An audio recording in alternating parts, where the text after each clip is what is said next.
What we're gonna delete? Oh,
establish an quorum. So at this time, myself, Ms. Barrera, Mr. Peña, and Mr. Ramon are present in the boardroom. I'm sorry, the public hearing, for calling the order to the public hearing. And then absent's going to be Mr. Ariano, Mr. Molina, and Mr. Zamora.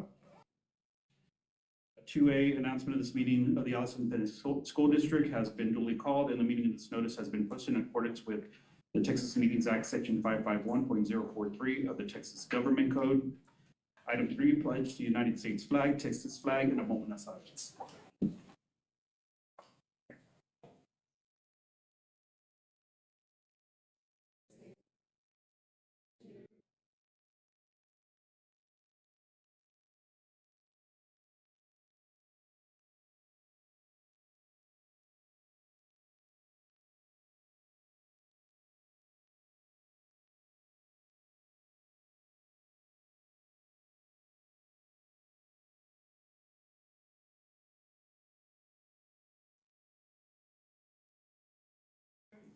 So we'll move on to item 4, which is public comment. And there is nobody signed up. So we'll move on to what we're here for, which is item number 5, the public hearing. Dr. Trevino. Good evening. This afternoon, we have public hearings to discuss a financial integrity rating systems report of Texas and the district and campus performance objectives. So I invite to the podium Troy Villarreal, our CFO, to do the first report.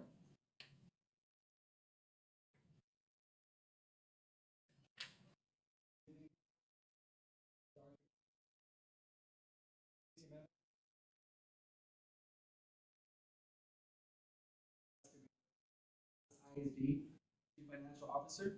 Today, we're going to be reviewing the 2024 first rating.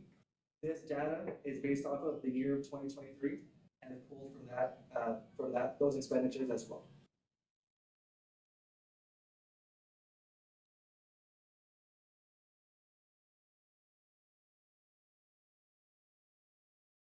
The Financial Integrity Rating System of Texas, also known as FIRST, measures the quality of school districts' financial management and reporting. Rating issued in 2024 covered the fiscal year of 2022 and 2023. Alice ISD received the highest rating, superior, letter grade 8, and the numerical score of 98 out of 100. First indicators.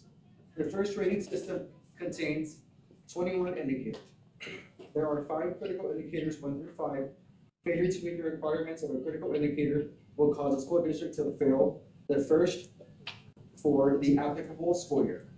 There are 9 solvency indicators, 6 to 14, There are 6 financial competency indicators, 15 to 21, and there are 5 ceiling indicators.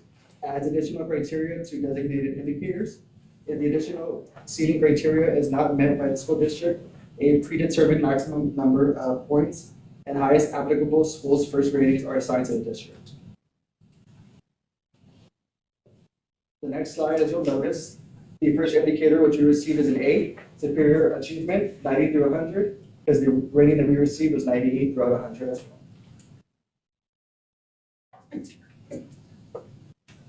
Critical indicators was number 1 was a complete annual financial report and data submitted to TEA within 30 days of November 27th. Yes. Number 2, was there an unmodified opinion in the FAR? Yes. Number 3, was the school district compliant with payment terms? Yes. Number 4, did the school district make timely payments to TRS, TWC, and the IRS? Yes. We'll proceed to number 5. Solvency indicators. Was the total net position in the governmental activities column in the statement of net position greater than 0? We passed. Was the average change in the fund balance over 3 years less than a 25% decrease? We passed. Was the number of days of cash on hand in current investments in the general fund balance in the school district sufficient to cover operating expenditures? 10 out of 10. Was the measure of current assets to current liabilities ratio for the school district sufficient to cover the short-term debt? 10 out of 10 as well. Number 13. Did the school district general fund revenues equal or exceed expenditures? 10 out of 10. Number 10 was not evaluated, for which we received a 10. Number 11, what is the ratio of long-term liabilities to total assets for the school district sufficient to support long-term solvency? 10. Apologies. Was the correlation between future debt requirements and the district's assessed property value? 10 out of 10. Was the school district's administrative cost ratio equal to or less than the threshold ratio? 8 out of 10.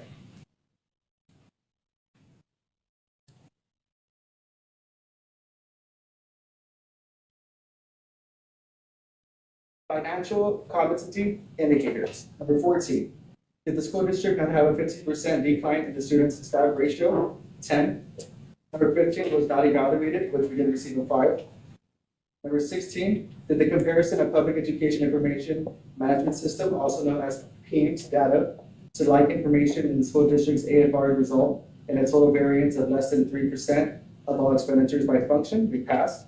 Did the external independent auditor report that the AFR was free of any instances of material weakness and internal controls over financial reporting, which we passed as well.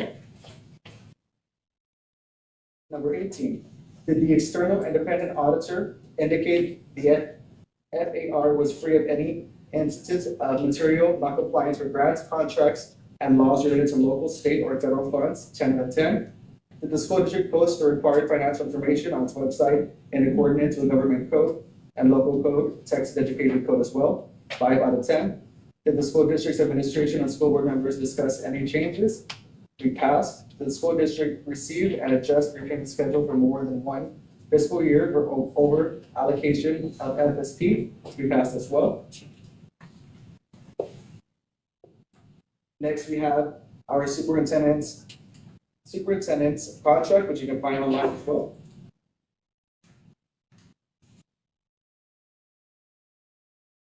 Next, we will be proceeding to the disclosures. Reimbursements received by the superintendent and prior board members as required by law to disclose. Doctors, and as of August 31st, 2023, Dr. Starbroad received $4,996.13. Board trustee Aliano received $4,845.14. Board trustee Barrera received $3,877.72. Board trustee Molina received $3,688.52. Board trustee Bettis received $3,059.22. Board trustee Ramon received $5,085.13. Board trustee Salinas received $2,162.79. and Board Trustee Zamora received $4,687.74.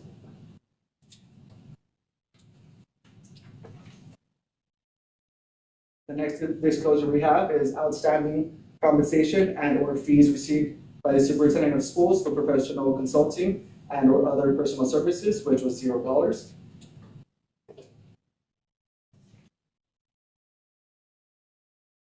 Lastly, we have any gifts or monetary donations received by executive officers and/or board members, which, as you can see, were nothing across the board, 0 all across the board. And also any business transactions as well, were 0 all across the board.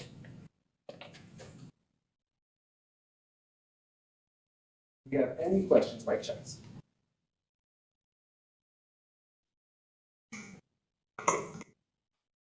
No questions. Thank you very much, Ms. Reagan. And the next public hearing will be for the district and campus performance objectives. And this will be done by Dr. Garcia. Good evening, President Perez and the board members, Dr. Trevino and community. Dr. Alma Garcia, I'm the Executive Director for Federal Programs, and I'm here to give you a public hearing on the district and campus performance objectives. You should have the PowerPoint in front of you. It's kind of lengthy, but I'm going to go as fast as I can.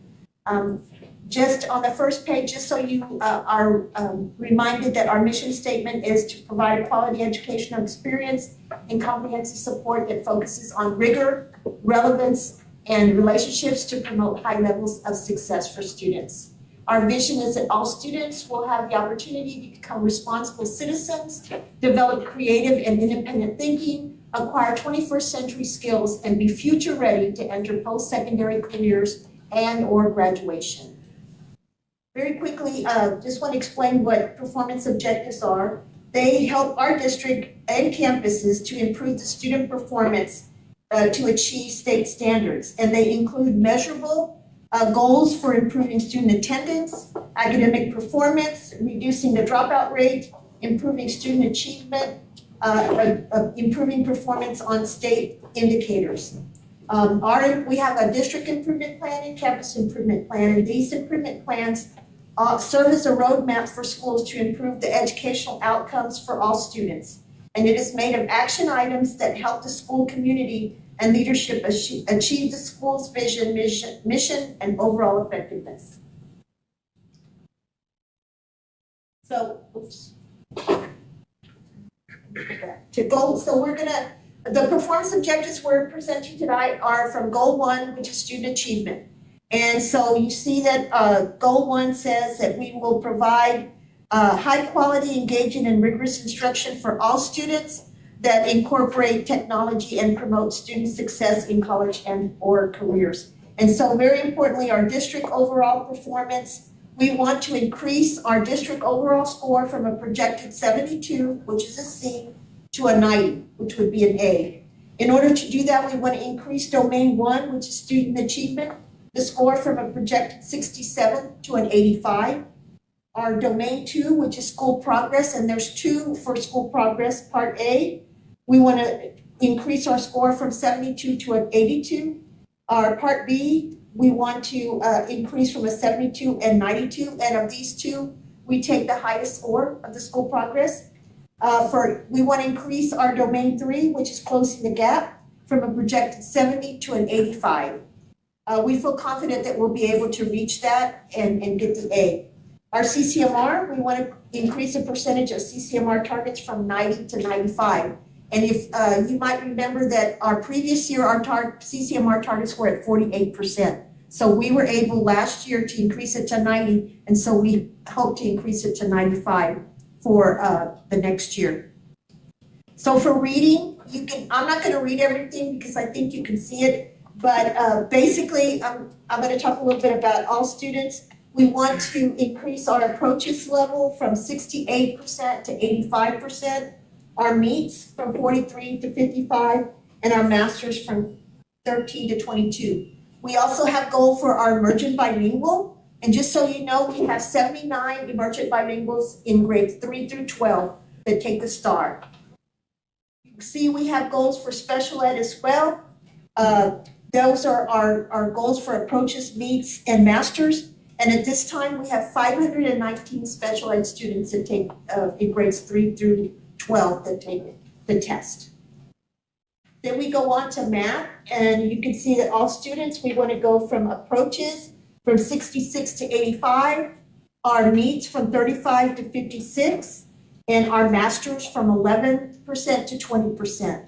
And once again, we have goals for our emergent bilingual, or what used to be called our ESL or limited students. We have our special ed goals as well. And of course, we work with our special ed department to help us with what goals that they determine would be good for our students. Then we have our science, and just to remind you that science is taken at the 5th grade level, at the 8th grade level, and biology. And so from our students' approaches, we want to go from 66 to 75. For meets, we want 31 to 45, and from masters from 8 to 20. Then, of course, we want to look at our emerging bilingual students. And at this time, we have 29 students that take the test in 5th grade, 8th grade, and biology. And we have our special ed students. And at this time, we have 170 students that take the 5th or 8th or biology. For social studies, approaches, we want to go from a 70 to an 80. Meets, we want to go from a 39 to a 50. And masters, 15 to 25. And social studies, students take the STAR test in 8th grade and then US history in high school. And at this time, emerging bilingual, we have 18 students that would be taking that test. For special ed, those are our goals, and we have 102 students that would take the 8th grade and the US history.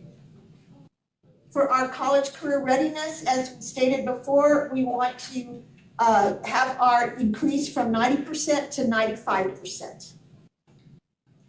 And then we have a performance objective 7 for technology. So in kinder through 8th grade, we want to implement a comprehensive and rigorous computer science immersion program that caters to students in grades K through 8, fostering a strong foundation in technology and computer science skills. And you can see that we want 75% of our K through 5 students to achieve a proficient rating on a block-based programming language. 50% of our 6th through 8th grade students, we want them to achieve a proficient rating on text-based programming language. And 80% of K through 8 students, we want them to achieve proficiency in the Ellipsis technology applications curriculum. And then 90% of teachers in K through 8, we want to make sure that they receive at least 2 instructional coaching sessions. Now I will go on to our campus performance objectives for 24-25. We'll start with DuBose Elementary. And once again, you'll see that we have the same as we have for our district plan, where we have goal 1 student achievement. At this time, DuBose, for their campus overall performance, they want to increase from an overall score of an 87 or a B to a 90 A. And they want to increase domain 1 student achievement score from a 72 to a 75. Their domain 2 school progress part A from an 86 to a 90.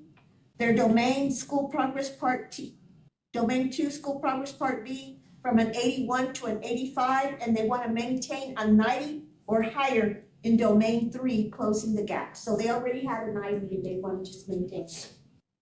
So for reading, you see our goals there for DuBose. For all students, they want to go from a 71 to an 80 at the approaches level. At the meets grade level, they want to go from 45 to 55. And at the masters, they want to go from 20 to 30%.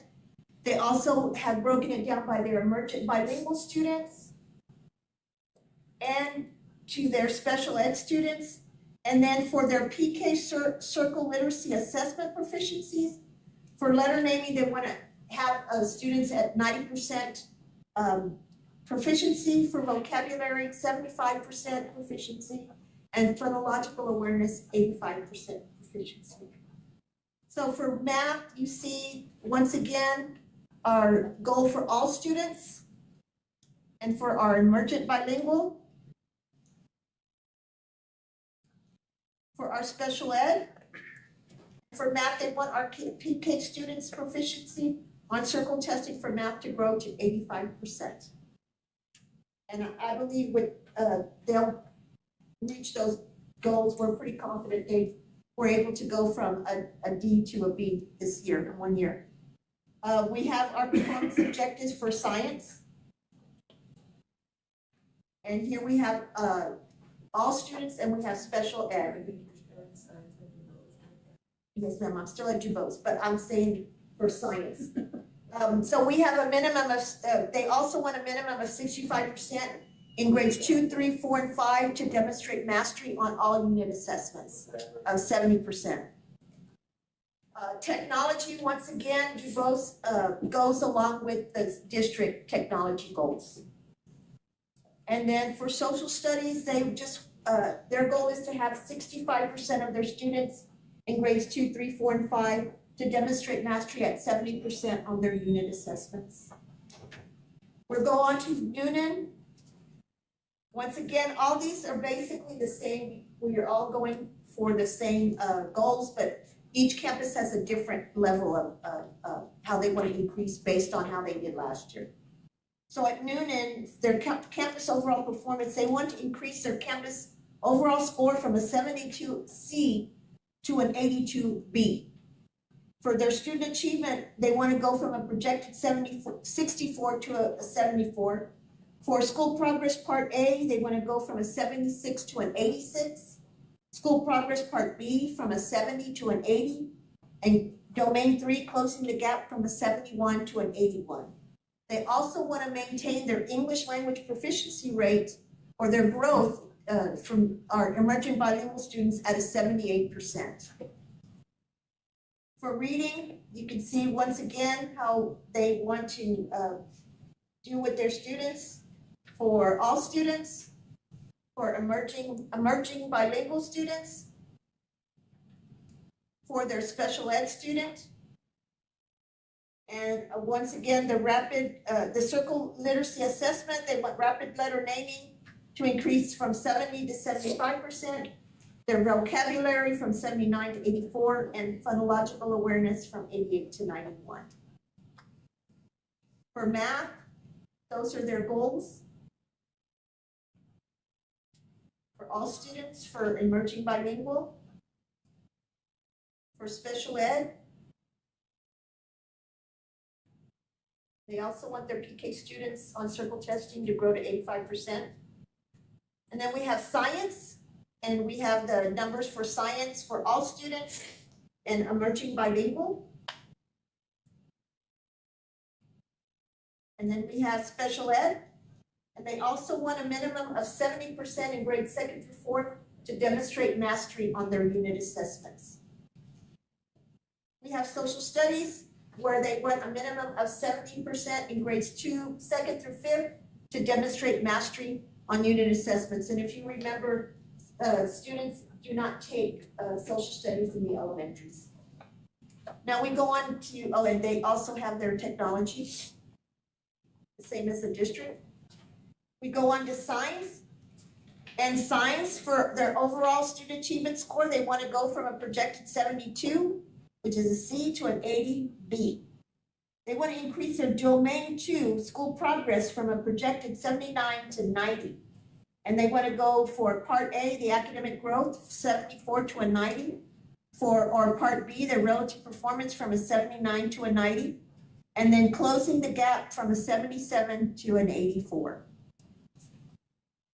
Well, I'll just make the disclaimer that if these are their final scores, they won't be an 80, they'll be an A.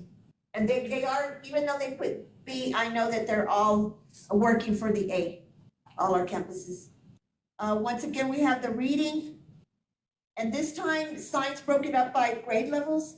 So in 3rd grade, they want their students to reach the approaches grade level. They want to go from a 71 to 80.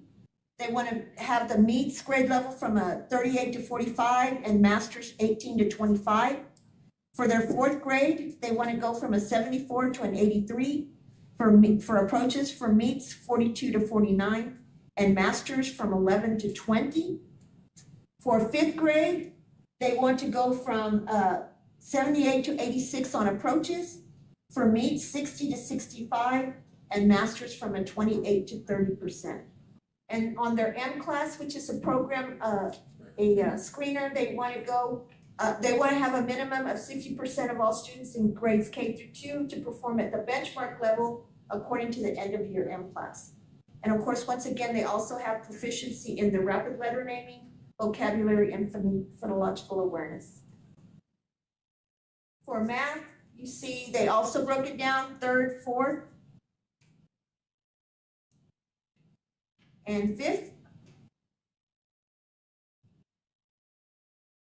And they do look at the grade levels that they might have some struggles and, set their goals in an appropriate number. Then we have our 5th grade science, and we have students' goals for 5th grade science. And we have social studies, which a minimum of 60% of students in grades 2nd through 5th, demonstrating mastery with a passing grade of 70% on the district-created unit assessments, and they will be reviewing the Tango reports and analyze them so they can provide future instruction and remediation. Science did not have a technology performance objective, so I will go on to Shallard.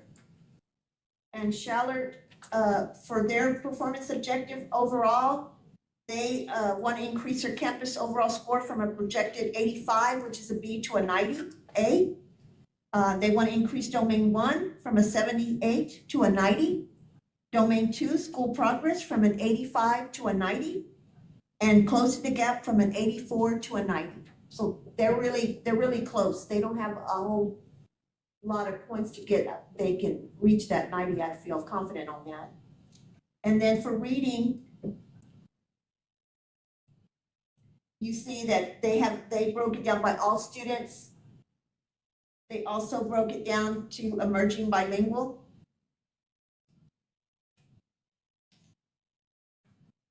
To special ed. They also have M class and the circle literacy assessment proficiency. For their performance objective 3, for math, you see that they also have all students emerging bilingual.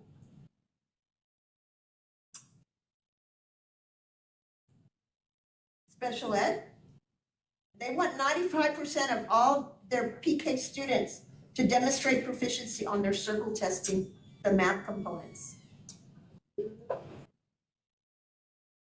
For science, you see their science goals there for all students and EB students, aren't you bilingual? They're special ed students. And they want a minimum of 50% of their students in grades 2nd, 3rd, 4th, and 5th to demonstrate mastery of 70% or better on their unit assessments. Social studies, they want 70% of students to have a passing grade of 70 or better on their unit assessments. And they also did not have a performance objective for technology.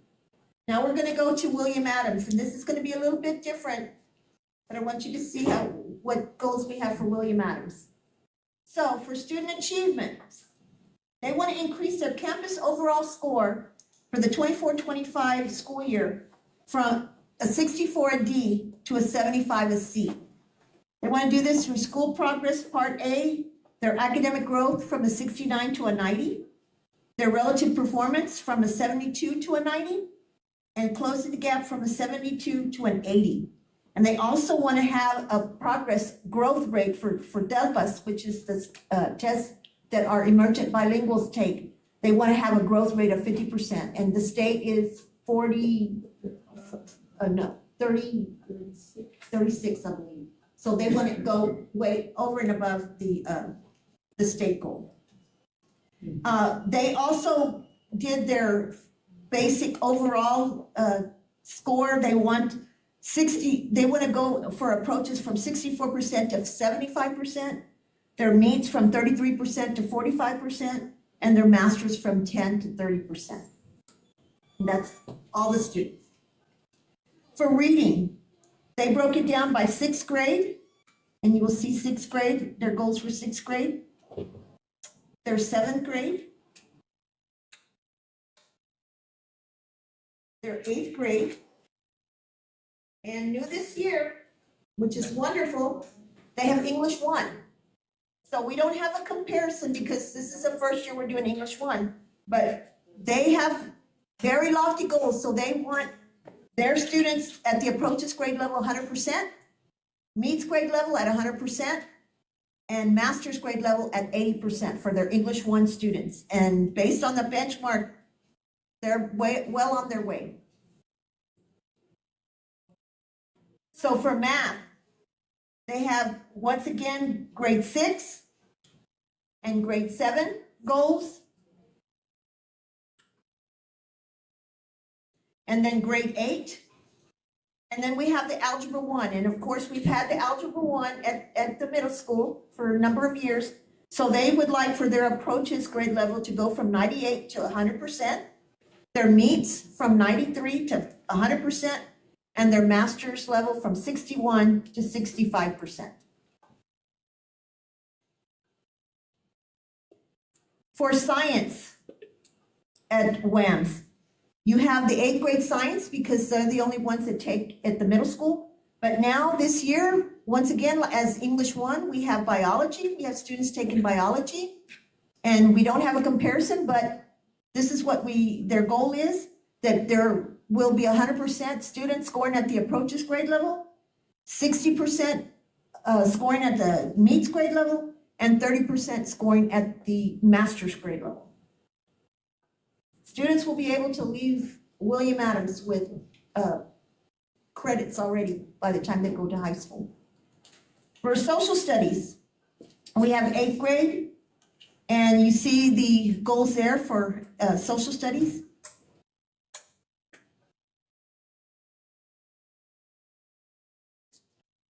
And now we go to the high school. So for goal 1, performance objective 1, high school, for their overall performance, they want to increase their overall score from a 67B to an 80B. And to do that, they want to increase domain 1 student achievement from a 69 to an 80.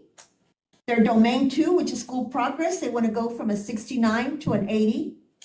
Their domain 3, closing the gap, they want to go from a 40.6 to a 70. For their federal graduation rate, they want to increase the 4-year federal graduation rate from a 94% to a 96%. Their academic achievement, they want to increase the percent of targets met from 0 to 10%. And of course, their CCMR, they want to increase the percentage of CCMR targets from 90 to 95. For our reading, you see that once again, we go back to all students and our emerging bilingual students. We have our special ed.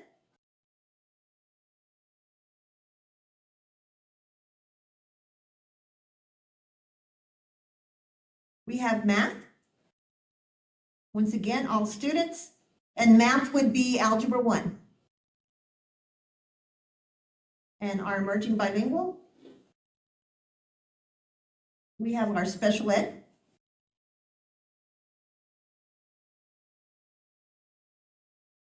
We have science, which would be biology. We have our all students and our emergent bilingual.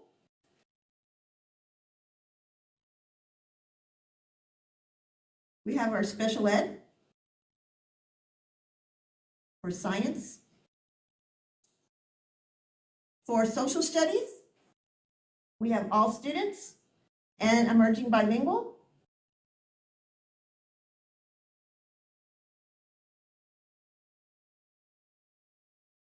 And our special ed. And then we have our college, career, military readiness. So they want, high school plans on having the percent of graduates meet the criteria for CCMR to increase from 90 to 95%. The students scoring at or above the TSIA criteria in reading and math will increase from 67% to 75%. The percent of students who earn college credit, which is dual credit, for at least 3 hours in ELA or math or 9 hours in any subject will increase from 18% to 25%. And the percent of annual graduates that are earning an approved industry-based certification will increase from 28% to 40%. Do I have any questions? That is my report. Question. Yes, sir. Back to the elementary.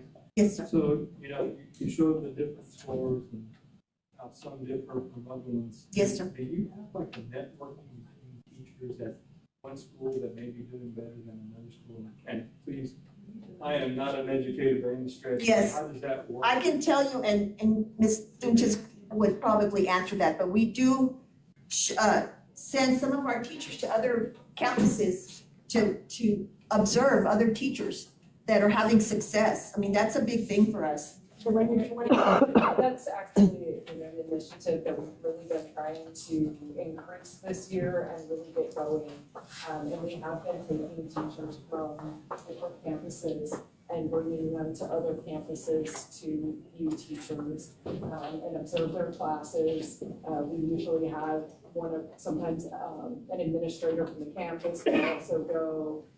We usually have one of the central office, either me or Gracie, Mia Campbell will go along depending on the subject and be able to kind of debrief afterwards and talk about it. But we're definitely trying to increase that.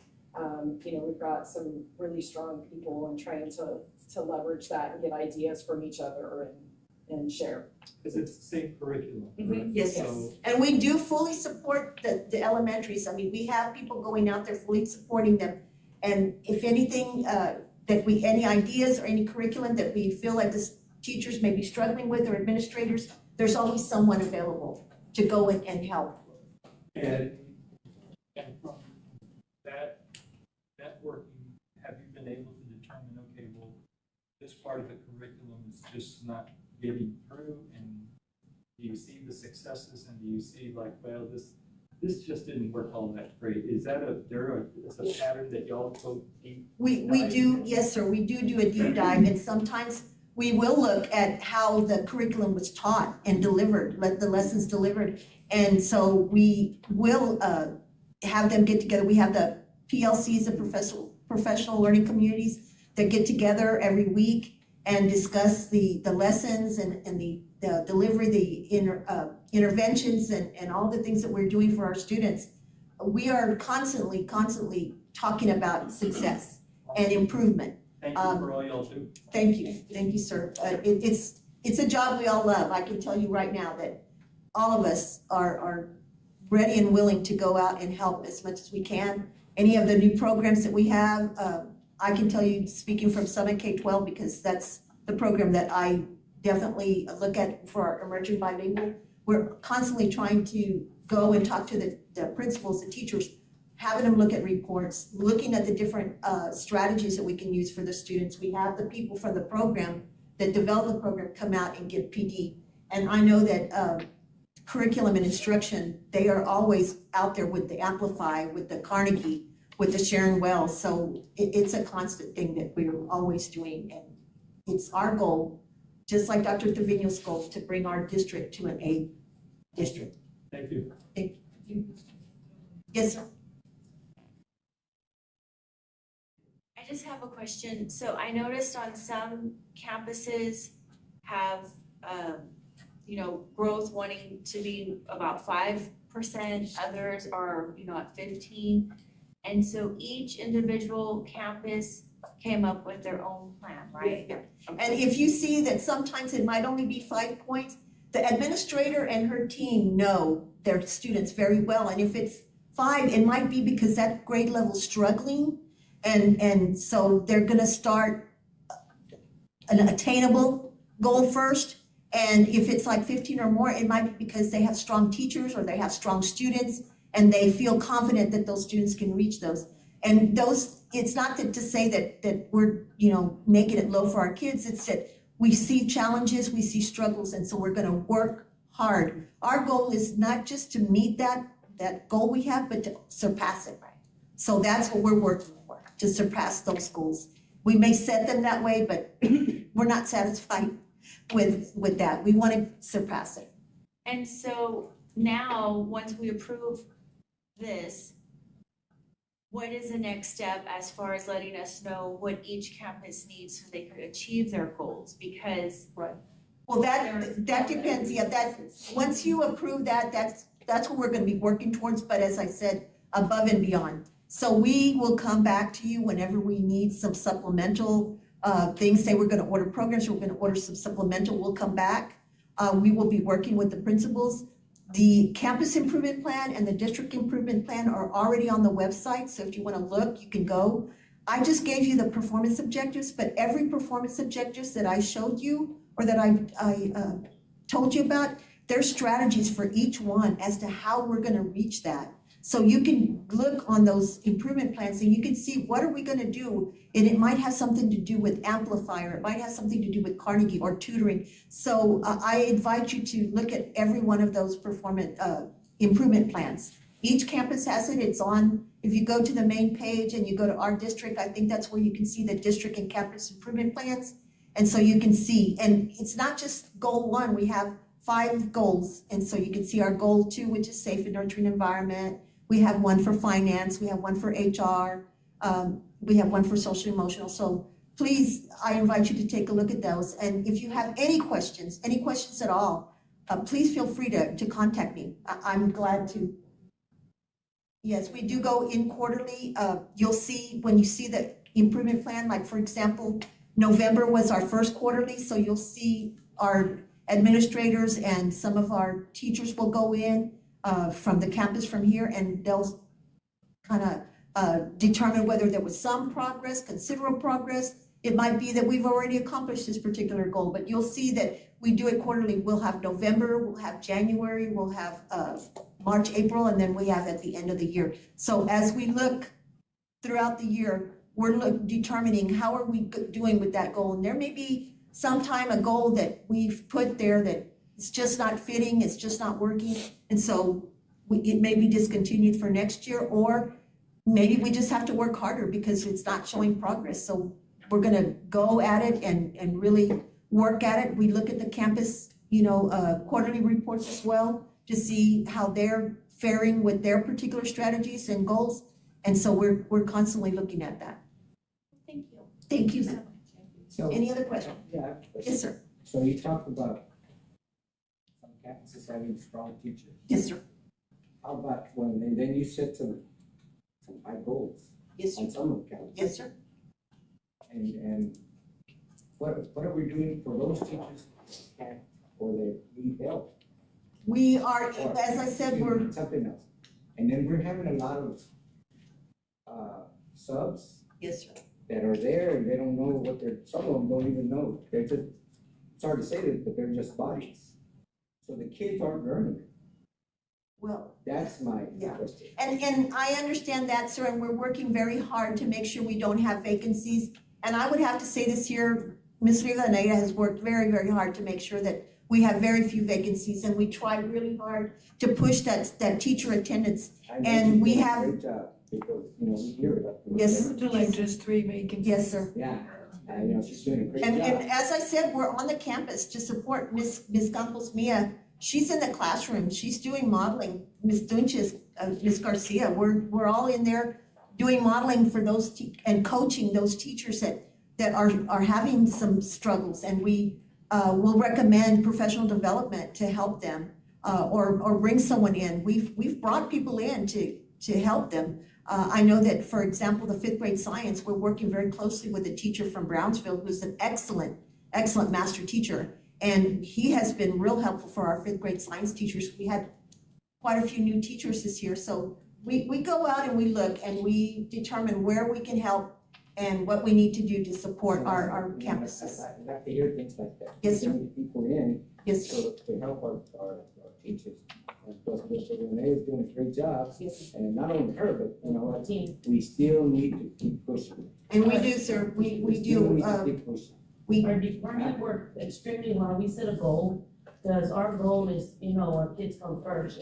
And our goal was that, they need a teacher, but we don't want the subs, because we know it makes a difference having a Oh, yeah. teacher. So we really were pushing hard, working hard to meet that goal, and we brought the number down very Yeah, low, because so, if not- it's a teamwork, because If we're a not, team. it's gonna show in Yes, sir. what you just said here. Yes, sir, it will. And you know what, and then everybody's gonna start feeling bad. But we start moving and doing what we need to do, help out the teachers that need help. That's why we ask, if y'all need help, anything, let us know, let our superintendent. And they let us know. Well, The principals do let us know, if they have a teacher or someone that they need help with, that may be struggling, whatever, and they let us know, so we're out there and we're constantly working with them as much as we possibly can. And if I may add also, the teacher attendance has improved quite a bit, and I know that's that was my important. next question. Yes, That Dr. Daniel will share with you, but that has helped a lot. it really has. There's fewer subs.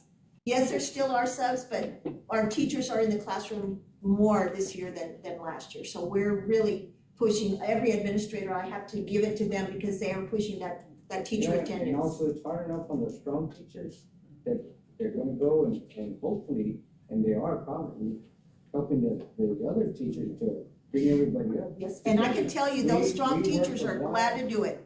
Okay, but we work for the one district. I mean, I know they work at the campuses, but they work for AISD.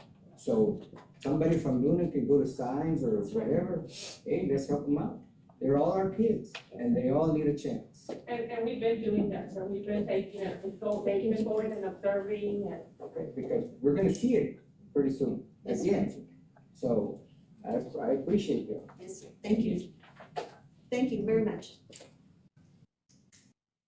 Okay, so we're gonna move on to item number 6, which is adjourned, and it is 6:20 PM and this special meeting is adjourned.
It is 6:41 PM and I call this meeting to order. Item number 2 on the on the agenda is going to be roll call establishing a quorum, which today I believe myself and Mr. Molina, Ms. Barrera, Mr. Peña, and Mr. Ramon are present in the boardroom. Absent today is going to be Mr. Ariano and Mr. Zamora. You on to 2A, announcement of this meeting of the Alice Independent School District has been duly called and the notice of this meeting has been posted in accordance with the Texas Meetings Act, section 551.043 of the Texas Government Code. Item number 3 is going to be pledged to the United States flag, Texas flag, and a moment of silence.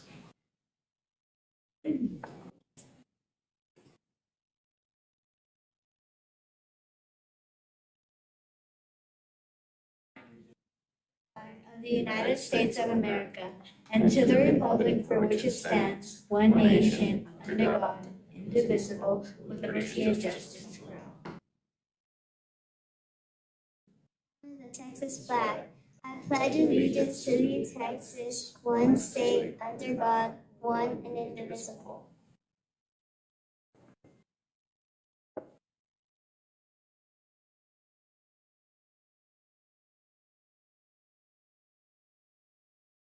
Ladies, y'all did an amazing job. This evening, we had Averly Lopez, the daughter of Chris and Cassandra Lopez, and Madison Juarez, the daughter of Diana Gonzalez and Michael M. Juarez, that led us today in our pledges. They're both fifth grade students from Noonan Elementary. Y'all did great.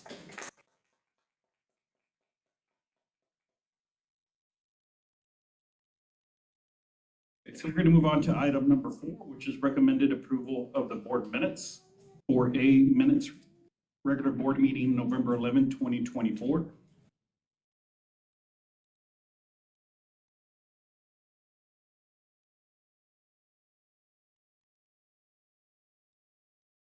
Okay, so we had a motion by Mr. Ramon approving the November 11th, 2024 minutes. Do we have a second? A second by Mr. Molina. Any discussion? All in favor? Aye. Any opposed? Motion carries.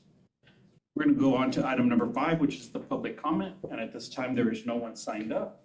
So we'll move on to item number 6, which is a superintendent's report. Dr. Trevino.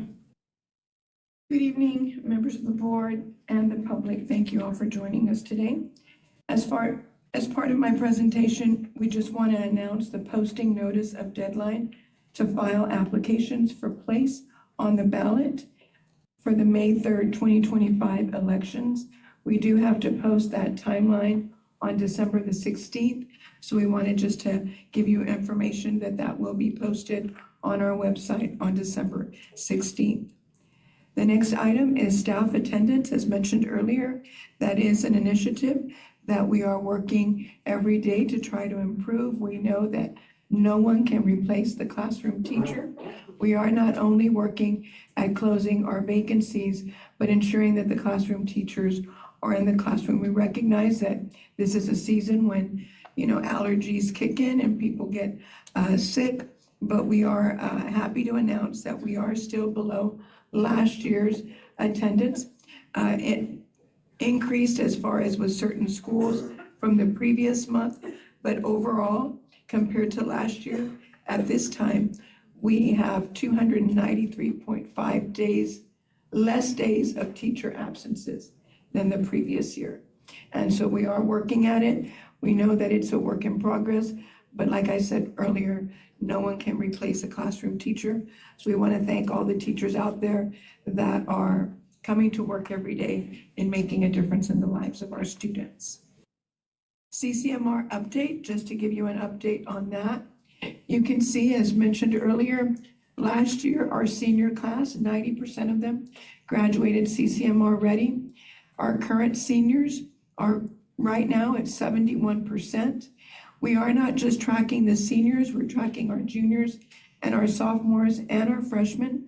I know that Dr. Kubala, Dr. Cantu, and the entire staff at Alice High School are really encouraging kids to become CCMR ready. Last Friday, they gave out bracelets that kids were very excited to be receiving during lunch. that were CCMR complete. We even had some sophomores saying, well, I'm CCMR complete, do I get a bracelet? Because it's something that they're very, very proud of. So you can see that 23% of our current juniors are already CCMR ready. That means they are ready to take a college course and be successful in it, and 5% of our sophomores. So again, thank you to all stakeholders, because this work is not just Dr. Kubala or Dr. Gatu.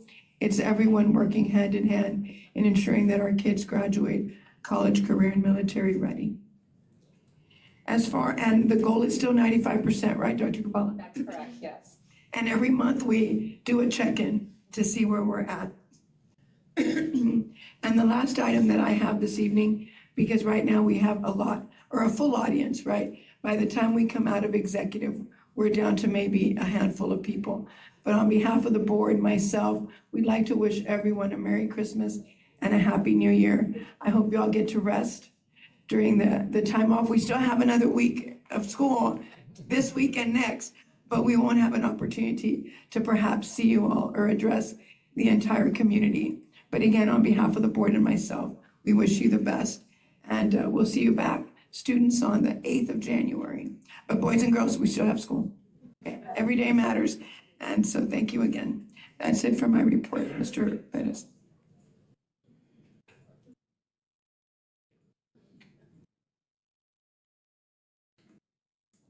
So we're going to move on to 6B, which is the AISD recognition. And this evening, we'd like to start by recognizing our PCAT 2024 Bus Driver of the Year. So I'd like to invite Michael Hinojosa and Mr. Danny Gadban to the podium.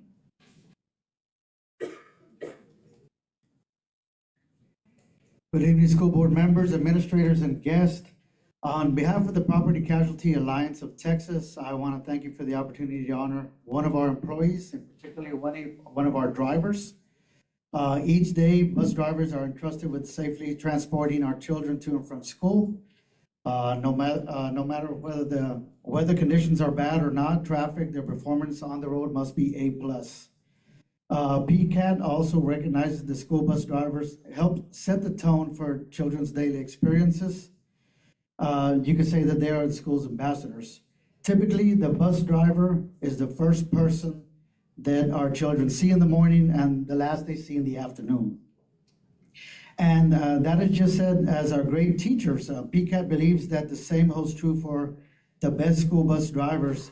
And it's not just a job, it's a calling. This year, following the selection process by district, one exceptional driver has been chosen for this district's PCAT Bus Driver of the Year. On behalf of PCAT, it's my honor to present Ira Jonathan Isep with the 2023-24 PCAT Bus Driver of the Year commendation, tumbler, and tote. Please help me congratulate Ira Jonathan Isep.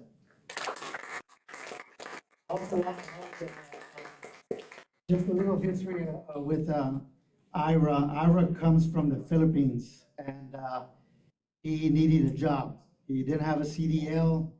He learned, it was a little struggling also because I'm the one that trained him. Because his accent was kind of, off a little bit, but it was a little tough. But he went through the process. He became a school bus CDL driver, and he's taking our children, to and from school, extracurricular activities, and trips. So he's done very well. So just to let you know that he's come a long way.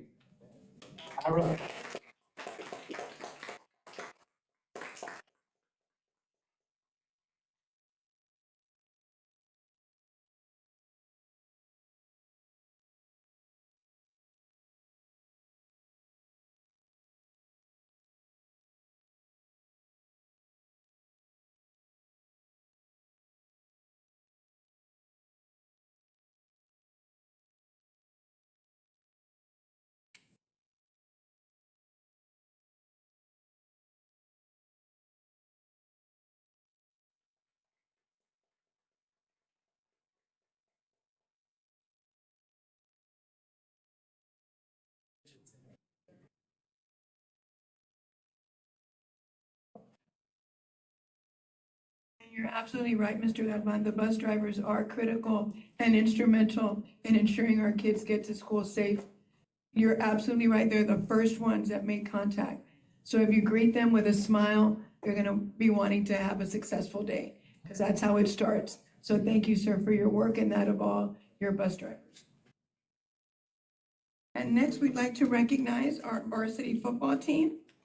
We know that they had another successful year, back-to-back district champions. So I'd like to invite Coach Castellano to the podium.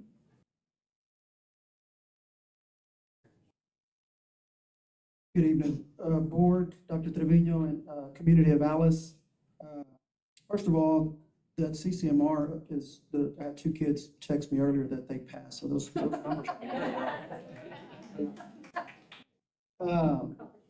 We would like to thank the Board of Trustees for all that you do for our football program, Dr. Trevino, Dr. Cabala, and the high school administration, Medical Perez for all he does for band, cheer, and strutters. And thank all the parents that are involved and all the support that you give us, and that you get your kids to school every day. You give us an opportunity to work with them and to teach them life lessons through the game of football. So thank you guys for all that you do. At this time, I'd like to introduce our coaching staff, all the ones that could be here. We'll start off with our offensive coordinator, Cameron Cox.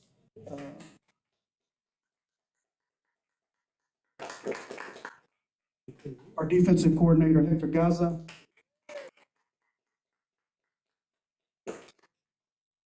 Special teams coordinator, Adan Canales.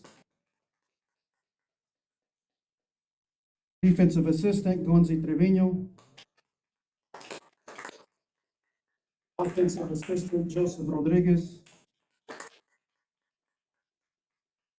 Our O-line coach, Tinker Villarreal.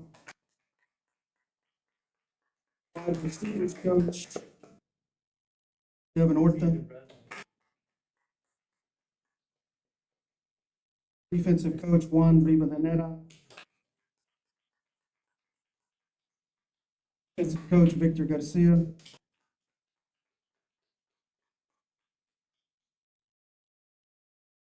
Offensive coach, Pete Trevino.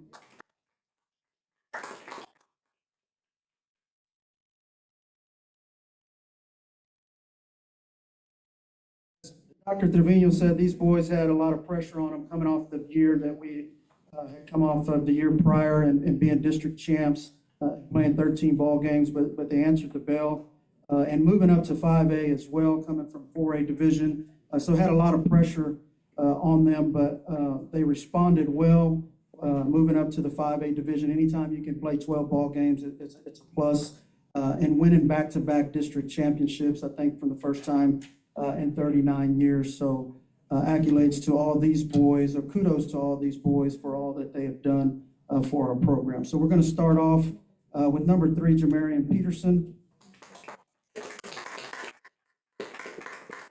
Jamarian was selected as our utility player of the year of our district. Next will be number 7, Lucian Cruz. In a district that has a lot of talent in it and a lot of great quarterbacks in our district, Lucian was selected as our overall MVP of the district. So congratulations. Number 8, Carlo Gonzalez. So football is the ultimate team sport, and Carlo kicked for us, and he made some vital kicks for us throughout the year. One of them was against Soloso Midway, where it kind of turned our season in a good way. So Carlo was selected first team kicker for our district. Number 11, Colin Tesmelis. First team all district. Number 12, Joseph Gaza. Second team all district. Number 13, Landon Guerra. First team wide receiver. Number 14, Alvaro Tunches. Alvaro was an honorable mention, wide receiver. Number 16, Michael Espinosa. Little story about Michael, as you can see, I'm limping in here. We had 4 ACL tears this year, which is I've been 28 years of doing this, and that's probably the most I've ever seen in 1 year. But these kids showed up every day and did all they could do to contribute to the team. So we appreciate, and he'll be back with us next year. We appreciate everything Michael has done for our program. Number 18, Alexander Ramirez. Number 20, Arnold Manrique. Number 21, Ryder Salais. Ryder was a second team all-district running back for us. He stepped in after an injury and took over that running back role.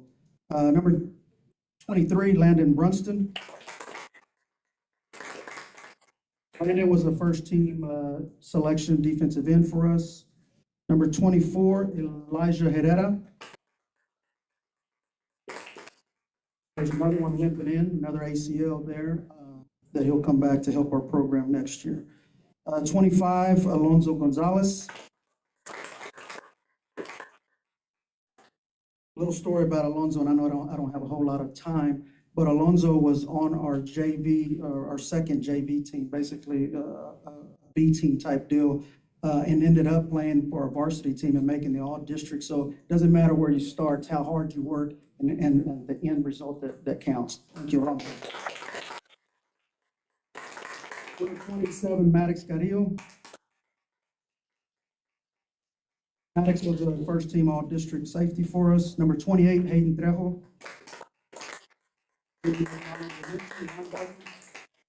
Number 30, Vicente Rodriguez. Number 32, Michael Martin. That was like the first team tight end for us. Number 34, Roland Rios. Number 38, Jaron Guerra. The first team all-district linebacker for us, will sorely be missed. Number 40, Armando Perez. Number 52, Tyler Rosales. First team all-district lineman. Number 58, Sergio Mendoza. Number 60, Dakota Cardona.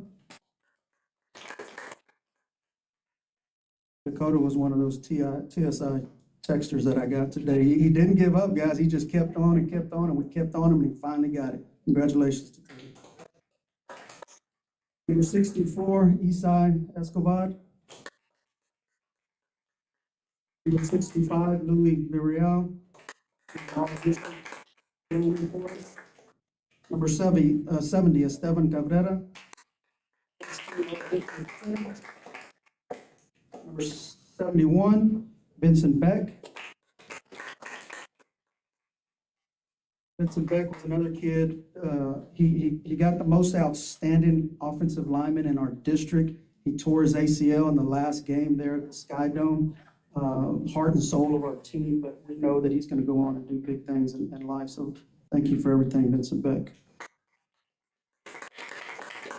Number 73, Nicholas Dolboski.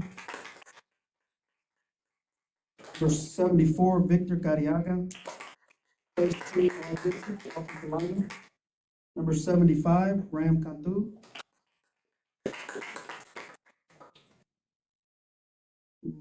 Number 78, Noah Christian. And number 88, Jonathan Ruakau.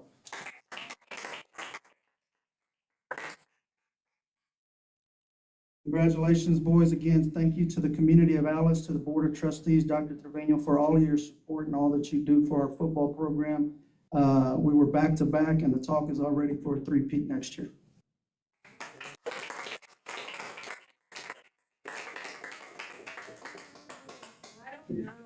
Right here behind the board? No, these right here. Right here. Let's try the front.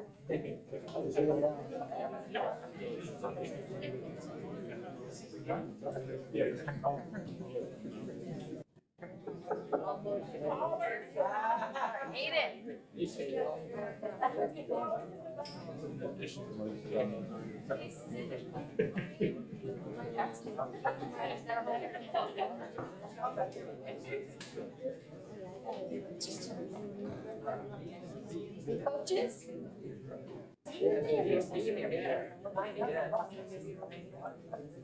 Make sure that you are in between someone so I can see your face.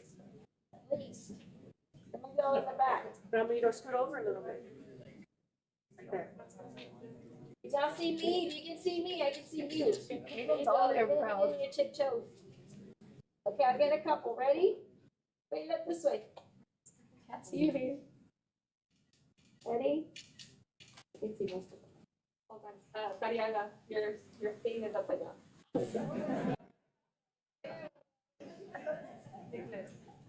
Ready? Try this again.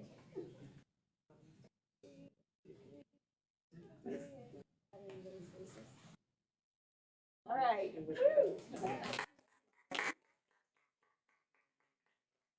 Sorry about the room. We usually have it at the theater, but the theater was taken today, so we had to squeeze in here, guys. We're very proud of you all. Go Coyotes. And I like the three, coach. Good goal.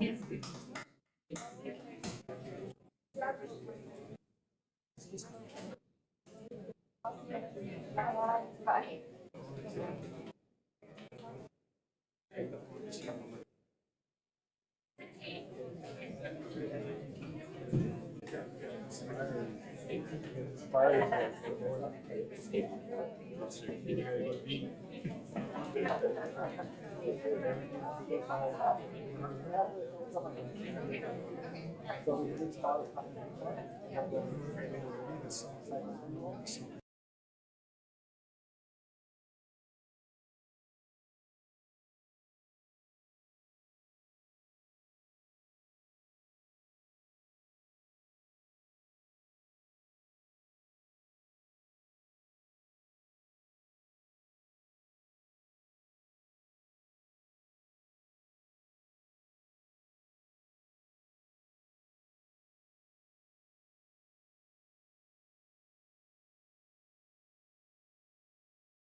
Thank you all again, parents and students. You all are fabulous, and your expectation is that we continue that legacy of excellence and talents.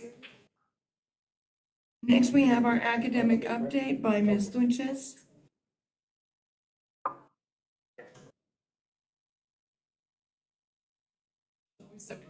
It's hard to follow. Good evening, Board President, members of the board, Dr. Trevino, community members. We are right now currently in the middle of our window for our December end of course assessments. So our high school students need the 5 end of course exams that are listed there to graduate. And they do have the opportunity, if they aren't able to meet their minimum approaches grade level, to retest.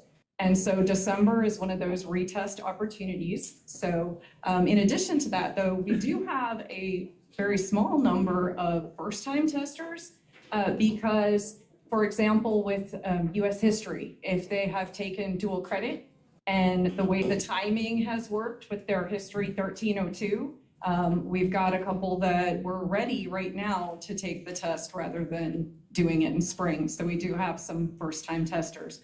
There have been some updates in the numbers since I submitted my presentation. So I do want to give you our most up-to-date numbers as of today. Last week we did have, or this week we did have, let's see. No, sorry. Last week we had English 1, Algebra 1, and English 2 testing. So we had a total for English 1, we ended up with a total of 103 that need to test. And we have just 5 of those left remaining to test. So the rest of them have completed their assessments. For Algebra 1, our total that we ended up having needing to test at December was 77. And we do have 6 only of those still remaining. And then our English 2 total number ended up being 91, and we have 4 of those students remaining. So they still have an opportunity this week during makeup time if they were absent last week to get those in. This week, tomorrow, we are doing the biology and US history retesters. Those were the smaller groups. We will actually have 16 for the biology and 12 for the US history. And the window will close on Friday. So we have through Friday to get the remainder of the students who come in. The December EOC results are actually scheduled to be publicly available by January 22nd. So that'll actually come around pretty quick. Some of these students are, waiting on results, to find out about graduation. And so it's good we'll be getting those pretty soon. We also have currently our middle of the year window is open in the month of December. Dr. Garcia, mentioned some of the other assessments, the M class and the circle at elementary, and they are doing their middle of year testing for both of those right now. That's actively occurring.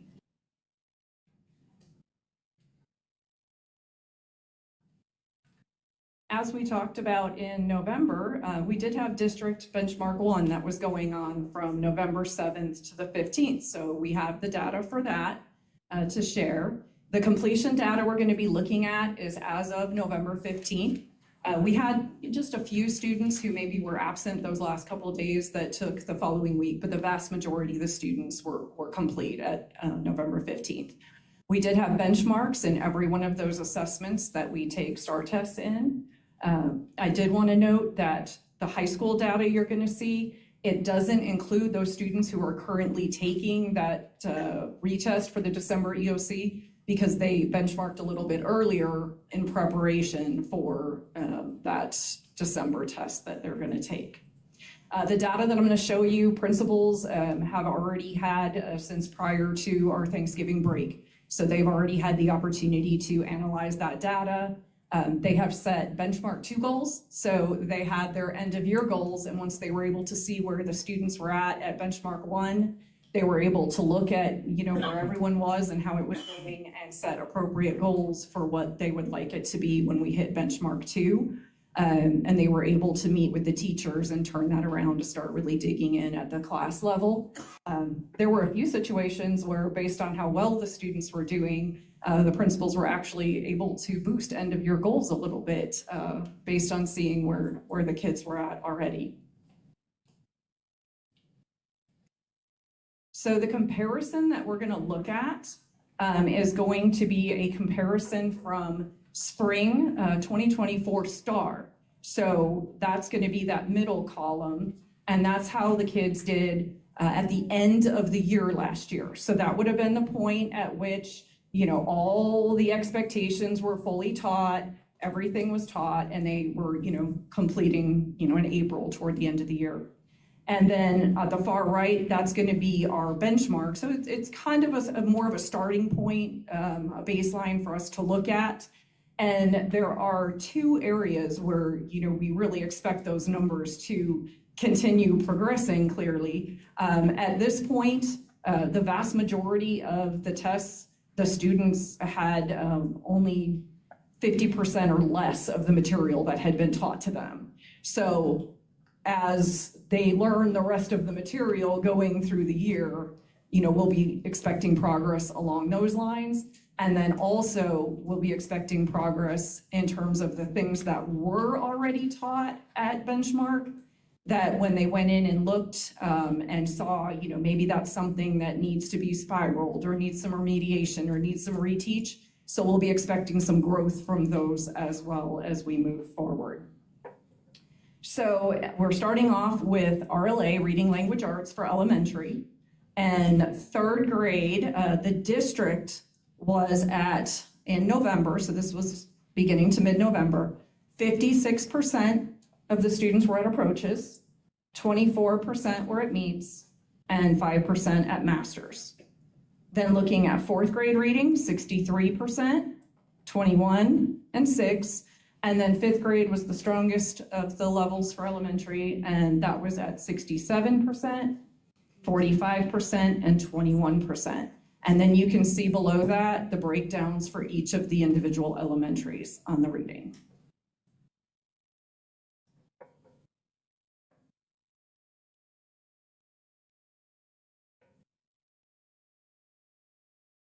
Moving into junior high, the sixth grade, if you take a look at the comparison, you can see that this year's sixth graders are actually tracking ahead in reading in November from where the sixth graders ended last year.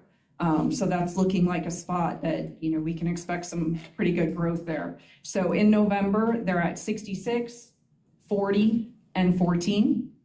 Seventh grade, 56, 33, and 11. I'm sorry, in sixth grade, it was 66. And then eighth grade is at 69, 34, and 7. That eighth grade, however, it does not include our group of accelerated eighth graders who are taking English 1. So if you look at the English 1 just below that, and you look at the one that is WAMS, it's an NA for spring because, as Dr. Garcia mentioned, we didn't offer that at eighth grade last year. But if you look at how these students are tracking along, that group of students was already at 100% for approaches, 100% for meets, and 31% for masters. So they are really going to be pushing for that, you know, really high masters for the end of the year for that group. And even the eighth grade reading, your regular, they're already pretty close. Yeah, very close. And then we're 70 at the end of the year. Yes. And we're in November, and Right. they were already at a 69. Yeah. And that's taking out those kids Yeah. from English. Right, because that group that's now in English 1, they're not part of those eighth grade scores. Okay, then Alice High School for English 1 is also in November, tracking higher than they ended the year last year. So they're at 69, 53, and 8. And English 2 is the same situation, where they are at 68, 50, and 5. And again, tracking higher than they finished the year last year. So really being able to pick up and build. Moving into math, just to kind of make a note as we move into the other subjects, math, science, social studies, it's not unusual for there to be larger gaps in those subjects between earlier in the year and later, just by the nature of, you know, the concepts you're learning and the way the skills are laid out as you learn. So we are looking at elementary. Third grade math is currently sitting at 41% approaches, 9% meets, and 1% masters. Fourth grade, 43, 17, and 3. And fifth grade, 59, 22, and 1. And then again, you can see the individual campuses there. With regard to third grade too, it is also important to note that this is really the first time that they're having that kind of state testing sort of environment.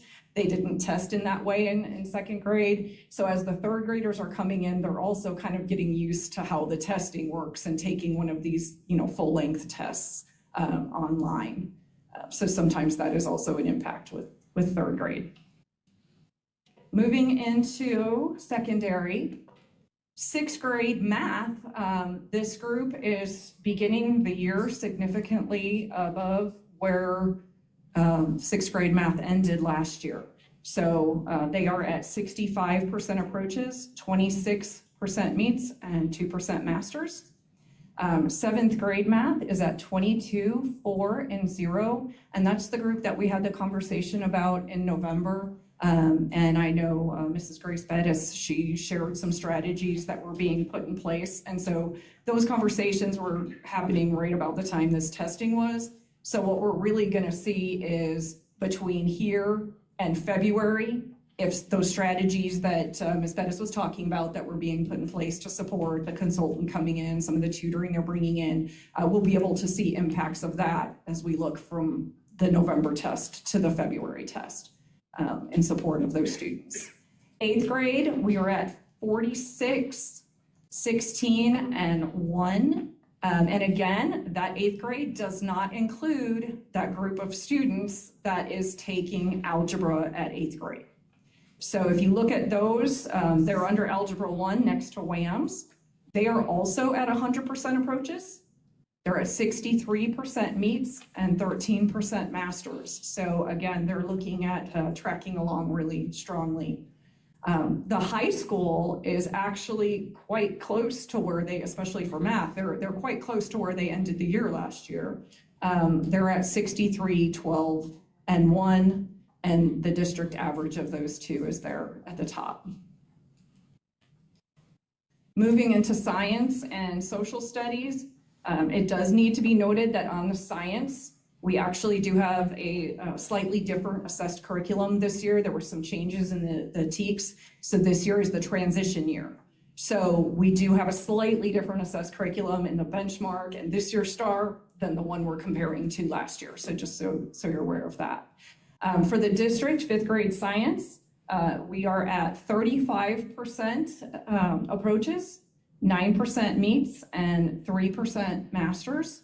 One that I did want to point out here, Noonan really had a struggle last year with the 5th grade science, and you can see that this year they're right in there with the other grade levels and already way ahead of where they ended last year.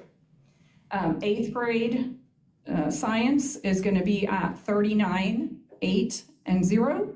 That does not include your group of students who are taking biology at 8th grade. So again, you see the NA because we did not offer that last year. And those students are at 100% approaches, 50% meets, and 0% masters. So this is the first time that all 3 of those high school courses were offered. And from the looks of it, it seems like the kids are being very successful. High school biology is at 79, 21, and 0. 8th grade social studies, 31, 6, and 1. And US history is at 68, 26, and 7. So the second benchmark is scheduled for the week of February 11th. So that's going to be the opportunity to really kind of, again, reevaluate and take a look at, okay, how are we doing on the new things that have been taught since then? And also how effective are things that are put into place where they've remediated or spiraled maybe some of the concepts that the students had trouble with that they had already been taught. Any questions? Thank you, Ms. Nunez. Thank you. Next, we have an update on student services, so I invite Ms. Vasquez.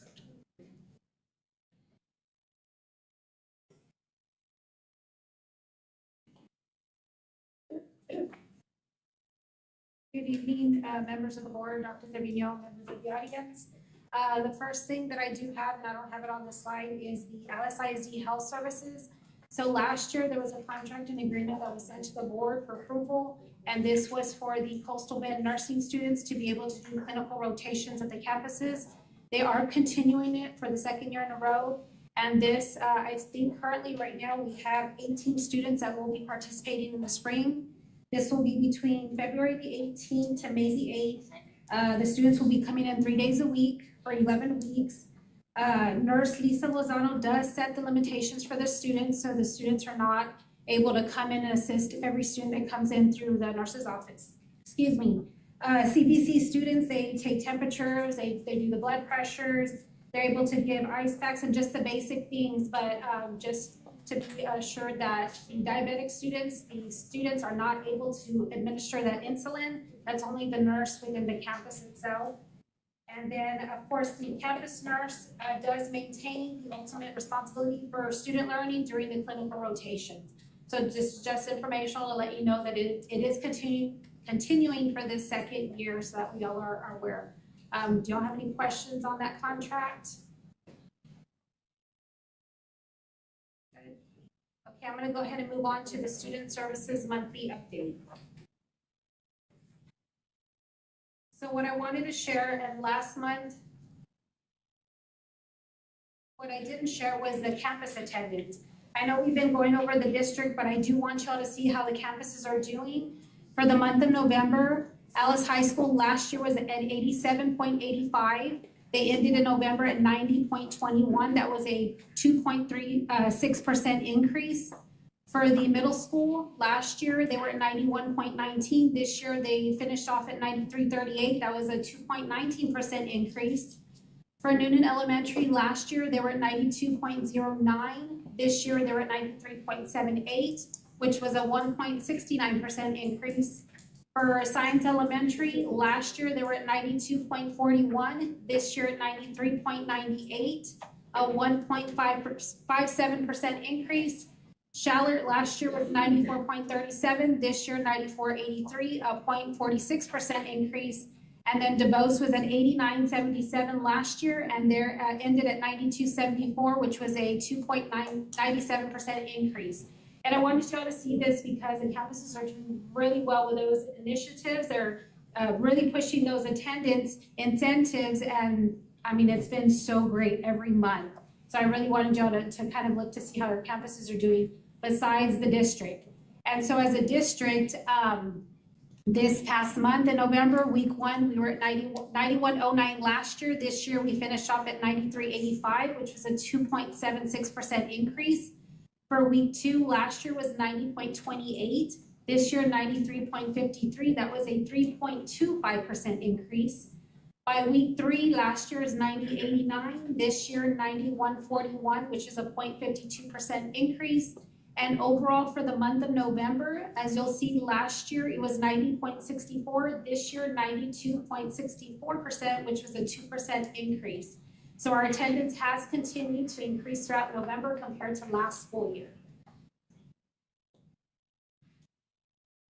As far as December, for just last week alone, last year was a 90.47. This year we ended at 92.90. That's already a 2.43% increase just coming into December.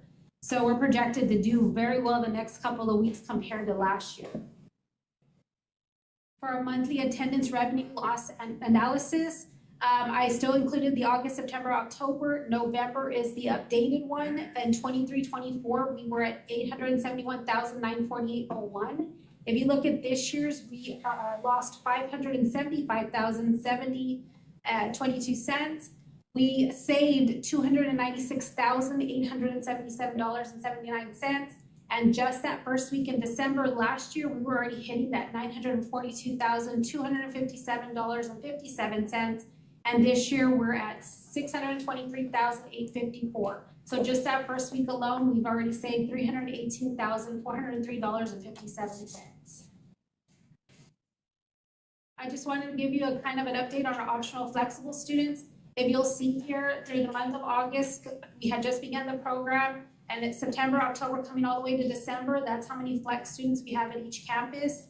At high school, we're at 50. WAMS is at 17, Noonan 21, Science 30, Shallard 19, DeBose 20, and we have 157 students right now currently in the flex program. So this is kind of what is helping us out with that attendance as well. And that is all I have. Do you have any questions, concerns, comments? And just a reminder, last year, we also increased attendance, so we're making it even better. And that 1.4% that we grew last year overall generated $500,000 at the end of the year. So we're anticipating for us to continue to generate more money, but that goes just directly back to the students. So I think that that's a win for everybody. Yeah, they've been doing really, really good. It's continued to improve each month. Thank you, Ms. Vasquez. With the business office, you have the reports. Any questions for Mr. Villarreal concerning the budget revenues or quarterly investments? If not, we're going to follow with Mr. Hinojosa with the presentation of facilities to give an update on the restrooms, the auction, and the bond.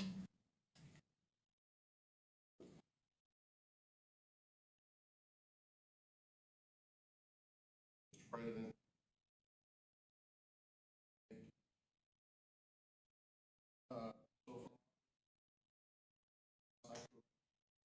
The change of order was complete, which consisted of on-use PVC piping underneath the cellar area and the riders leading up into the cast iron riders leading up into the restroom. They currently have 2 employees in there working out, title, and so after meeting with the person that the owner, one of the, Mr. Reyes, I call him Reyes Cruz, he's saying that, January 3rd still is anticipated completion date. Current, as far as the auction goes, that last day of auction was November the 21st. After the company received their fee, the profits for that was Independent School District was $28,853. Any question? We're still getting a few people that are purchasing somebody. Yes, ma'am. So after the auction, some gentleman came in last week and contacted one of our clerk there at Maiden, actually Transportation, and put in a bid for $1,500 for that portable building that's right as soon as you enter into Transportation. It didn't sell, so that was going to be part of the demo, which, as you know, is going to cost in order to demo that. So after speaking with Dr. Vino, the CFO, they accepted the $1,500, and that gentleman came in today to pay for it. They already out there working on it. Musco Lighting contacted Mr. David from PDK and via email received confirmation that the new lighting for the baseball and softball field will be delivered the 16th of December with a 3 to 4 week installation process. We'll be ready for the season. Yes, the season started a little bit earlier due to the fact that there's 9 teams in the district. So this year, we're not playing, district is not playing the same teams as they do in football. So with this district, you're gonna have all the football schools, Flower Love, Burger, Portland. So there's 9 teams total. In the past, it's usually the end of January, 26, 27, 28, give or take, that weekend. This one will probably start around the 10th of January. So if all goes well, the completion date will be right within that week. So athletic crew already applied to win a ride for both softball and baseball field. Hats off to them. They've been pretty busy with the bond and getting everything out of the stadium. I mean, it's working weekends, and my hats off to them. Came for helping out. And actually, I spoke to the superintendent today, and actually the owner for White Star Services, which is a demo, and he was pretty impressed with the amount of work that the guys have done, considering and moving a lot of the stuff that they won't have to. So, thank you, guys. The demo started today, so I know it was pushed up a little bit. It was looking at 11 to the 16th. So they went 100% today and started demoing out there at the stadium. Some of y'all passed by, and it's for real, it's going, and we're excited about it. Any questions concerning any of the items of discussed? Thank you for all your hard work. I've seen you out there hours at a time. You and Mr. Cubano have done a great job. Appreciate it. And you guys also. Yes, sir. I'll let them know. Thank you, sir. And the work's just getting started, right? Fine arts, I know Mr. Bettis is at the Performing Arts Center. We do have some students performing, and I know that they had a really good turnout this weekend as the kids competed, and a couple of our students will be advancing to the next level, so we're excited about that. Do we have any questions for Coach for his update? If not, then that's it, Mr. Bettis, for our superintendent's report. Okay, so we're gonna move on to item 7, which is the consent agenda, but although there was nothing on the consent agenda, so we're gonna move on to item 8, which is the action items. Item 8A, consider possible action of district and campus performance objectives for the 24-25 school year. As a reminder, members of the board, Dr. Garcia presented these earlier at the public hearing, so we're just asking for approval.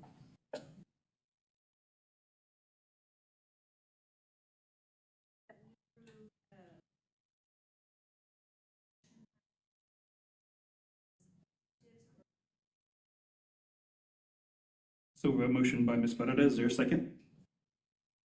A second by Mr. Peña, any discussion? All in favor? Any opposed? Motion carries. The next item is consideration and possible action on frontline education recruiting and hiring solution bundle. This item is being presented by HR under Ms. Rivideneda. This is where Alice ISD would be housing our own applications. We won't have to be going through Region 2 to have people apply through Region 2 to get to Alice. They're gonna directly apply to Alice ISD and we'll have complete control of our applications. This will definitely benefit Alice ISD because right now, sometimes people apply and just go hit every district. But then when you call them, no, I'm really not interested. And so this, we know that if they're applying to Alice ISD, they're applying to us because they're interested and working for us.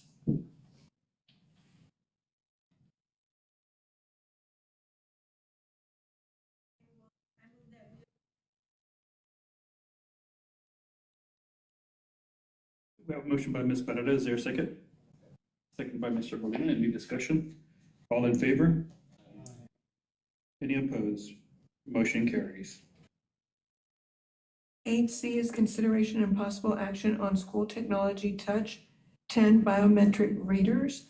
This is a way in which the district will be promoting safety and also indicating who's coming in and at what time, right? You use your fingerprints to clock in and clock out. Because right now it's just through the computer and that takes a little longer. This is completely, the person coming in is a person that is in the building and will be able to know who's in the building at all times.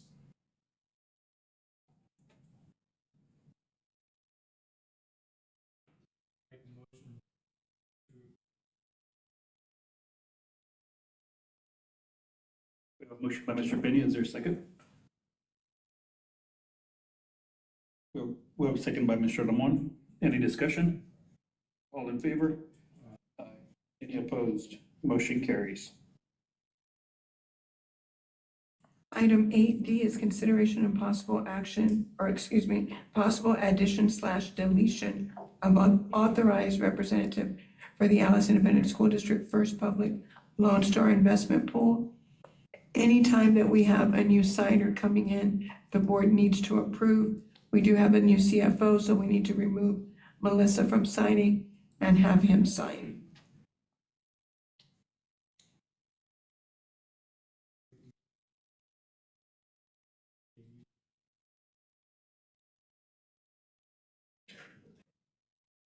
Do we have a motion by Mr. Peña? Is there a second?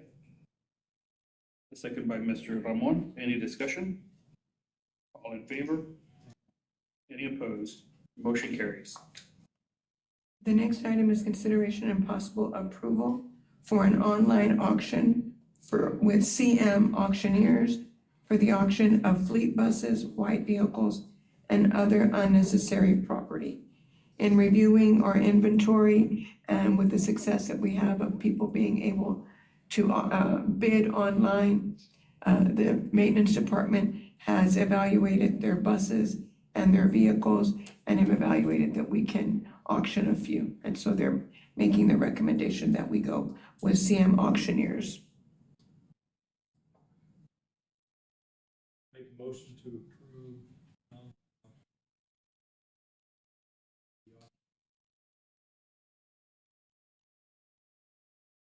We have a motion by Mr. Peña. A second. We have a second by Mr. Molina. Any discussion? All in favor? Any opposed? Motion carries.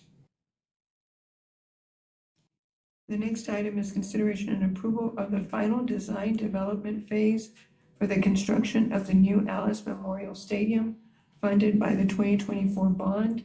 We have BBK with us as well as Weavers and Jacob, Mr. Lopez and Chris from Weavers and Jacob that will be presenting the final design development phase. Welcome, gentlemen. Good evening. Thank you, everyone. Honored to be here. Thank you, Board of Trustees, Terminio, the community.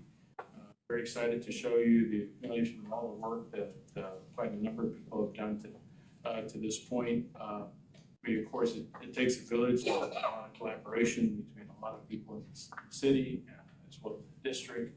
And so we're glad to be here today to show you all the work and effort we have to definitely acknowledge you and all being allowing us to be here today. And then today I have David Iglesias, Jerry Lopez, and Chris Wasowski for the tickets and waivers here today. So you got the whole team here to present. So we also had a design team. We had community members and board members and administration that were part of this, that did quite a number of meetings, giving their input, thoughts, and so we're glad to have them on board to get us to work today. Let's see. Also, the city of Alice and the council and everybody participated, definitely the city manager, director of engineering, and then the planning zoning commission as well for working with us, collaborating us to get this where we're at today. So with that, overall, of course, y'all are very familiar with the site. Of course, we were working with the same site. We've decided that a while back, and then so with that, we're working with it in regards to incorporating the new stadium, which you're starting to see, some demolition out on the site. This is the new site plan overall with parking. We have the new stadium, 4,200 home seats. We have 1,800 visitor seats, new press box, concessions, and restrooms to support that. Of course, we have a game day field house on the north, and we have an international style track with events, jumping and throwing events in the high school site. And so overall, the site has been working well. We have, again, in the future, when the transportation center does move on, we have parking that will be also going on that south east corner as well.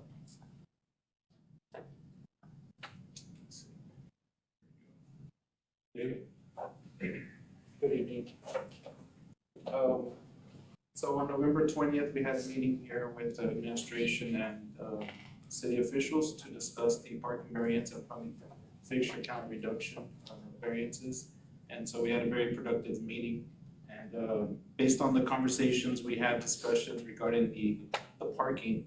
The goal was to try to accommodate a 5-to-1 parking ratio based on 4,000, which is 4,000 occupants is based on the ticket sales the last 5 years and not taking into account the non-drivers that will be attending the games, such as band, cheer, and some other students and so forth. So to try to achieve the 5-to-1 and looking back at past events showing where parking has taken place throughout the site, you can see the areas kind of highlighted there. We have the wedge with 130 parking spaces.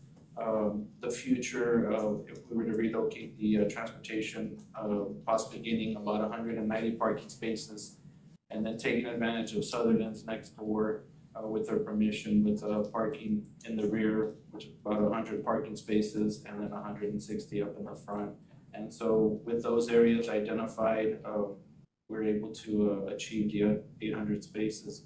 Actually, we exceed the parking spaces, but the 5-to-1 on a 4,000 spectators is 800 spaces, so we exceed that by a bit. And so we also presented this to City Council on December the 3rd, this last Tuesday. And so it was a presentation, it wasn't an action item, and we will also be presenting this to the Planning and Zoning Committee tomorrow at their meeting at noon tomorrow as well. As you can see here, just the blow up of the site, identifying the main areas, as Juan touched on, the field house up there on the north end, the field events. We've had several coordinations trying to accommodate the field events and the number of field events for pole vault, long jump, triple jump. And so as you can see, we have the 2 pole vault there on the northeast corner of the field, and we also have 1 triple jump. And then in the D zone, areas, which is above the north end zone and south end zone, we also have a triple and long jump in those areas as well. You can see the concessions identified. the grill area, the scoreboard location, and the feature seating and the restroom locations. Regarding entry, access into the stadium, we identify the main areas of entry. In this exhibit, you can see the visiting team there on the northeast, and also a visitor entry there on the northeast. And then we also have the band and team entries, home, emergency vehicle parking there on the northwest, next to the corner, next to the field house, and then the main home entry. And then there's also a visitor entry there on the southwest corner for vehicles that happen to park in the west parking lot to be able to get around the south end of the track and get around to the visiting side. You can see here as far as the bleacher count, maintaining the 6,000 seats as we have presented on previously.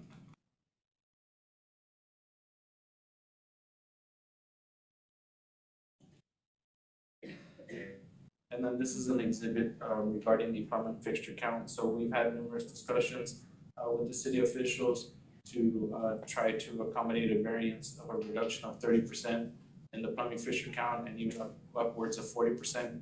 So in the conversations we've had with them, it's kind of a hybrid between the two. And so you can see there what is currently existing at the stadium versus what is being proposed for new. So on the home side alone, male water closets, you're looking at a total of 20 new water closets. Male lavatories, 12. Female water closets has jumped significantly from the existing, from 10 to 28. And the female lavatories from 4 to 12, as well as the drinking fountains that are required by code. On the visiting side, you can see the male water closets from going to 4 to 9. And then male lavatories 2 to 4. And the female water closets jumping up from 6 to 14. And then the female lavatories from 2 to 10, as well as the drinking fountain that is required. So overall, this is just to summarize the overall circulation. You can see the main entry coming in, as we'll have coming into the main concourse running north and south. We have to the left of that, you'll have the lobby and elevator to get us up to the press box. You'll even have a little team store so you can buy shirts and caps for the team. When you see queuing, that's all the queuing. People will be line, the line management there will be off the main thoroughfare going north and south, and to get in line for any Cokes or drinks, hot dogs, whatever they would, especially the pork steaks, but I hear are pretty famous around here. So, then all the circulation running north and south, and you can see all the arrows going up and down into the vomitories, going up to the upper decks, or going into the lower seating, which will accommodate all the ADA and student seating. This just gives you a little diagram of the main entry. Of course, however you want to secure it, and how do you want to allow access. You know, we can definitely have metal detectors, any kind of back check, that's all set up so that way that can be easily done depending on how would like to bring in folks as they come into the stadium. Again, it's just a blow up of one side of the on-site concessions and restrooms. You can see these are the restrooms for the women and men's restrooms. You even have a family there restroom as well, and then the queuing for the concessions. And for the concessions, you did meet with the boosters and the Yes. director. Yes, ma'am. Yes, ma'am. So we have that, and we have all that going into our project. On the visitors as well, we did meet with them on the concessions as well, and then you can see the men's and women's for the 1,800 seats on the visitor side as well, and the queuing for those folks. Overall, press box, getting up, you can see the elevator, white box going up to that level. You will be able to go into left to right. You have the video production area. You will have visitor coaches, accommodates 8, 2-level deck. You have PA score and clock. And then you'll have a film deck as well, home coaches, radio, and then the community room at the end. And then the support spaces, custodial and storage and restrooms as well to accommodate all the visiting guests. This is the overall game day field house. You can see the left side would be the home, the right side block would be the visitors. We met with coach and everyone and really to accommodate this, to set it up the way it would be, great for the visiting teams. So you can see you can actually divide up each block into 2 sections if you do want to have some sort of soccer tournament. You're able to accommodate that, and if not, you can open up, there'll be an electrical rolling door that can open up to make that one large dressing room. So you have restrooms, showers, you have movable benches, and you have marker boards on there, and even a screen too, if when needed. And then you'll have access to a small little coach's room on each side. To support it, we also have a space for ice, washer and dryer on the bottom left. You also have a trainer's room for each team. That trainer's room is also kind of in a neutral area, so that way you have females that are doing most of the sports medicine. They don't have to be part of that locker room. They're going to be in a neutral area, and the players can come out and get themselves taken care of in that. And then if the ladies need to go to the restroom in the center, you can see there's 2 blue boxes there. There's 2 restrooms, a female and a male restroom. They can go there, for their own privacy. And also the officials will meet in that conference room so they can get ready for the game day, and they have their restrooms needed to change into if they need to. At the very front, you see this says display wall. So there you have we're looking at having a wall of honor, so that way we can display and honor past coyotes that, depending how y'all want to manage it, the past performed or honored or that excelled in the district, and we can put their name up there and keep growing that wall for years to come. Likewise, there's in the bottom right, there's a storage for football equipment. That way coach can bring in things underneath there and store them away. We do have a canopy cover there, that way during weather, they can wait there, or before they take on the field, we can put gaiters or anything like that or equipment underneath that cover. This is an overall aerial view looking from stadium in Houston, looking southwest. And so you can see the parking, the fuel house, and then some of the jumping events and the overall stadium and the home side from here. This is the overall home side. Again, the committee would like to see if we can get chair backs in there. So we're looking at working with collaboration, Weaverson Jacobs as an alternate of having chair backs. The idea is maybe we can put a block A in there so we can represent the team, the school, and the city there. This, of course, when it's all full, the bottom level, it's all ADA seating, student seating, general admission, as well as the up top is all the seating and the press box at the very top.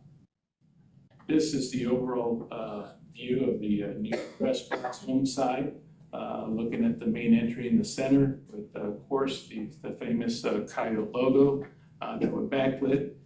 Put an AISD at the top with Memorial Stadium visible below at night, representing the community. And then to the left and right, you see the big blocks of the concessions and restrooms.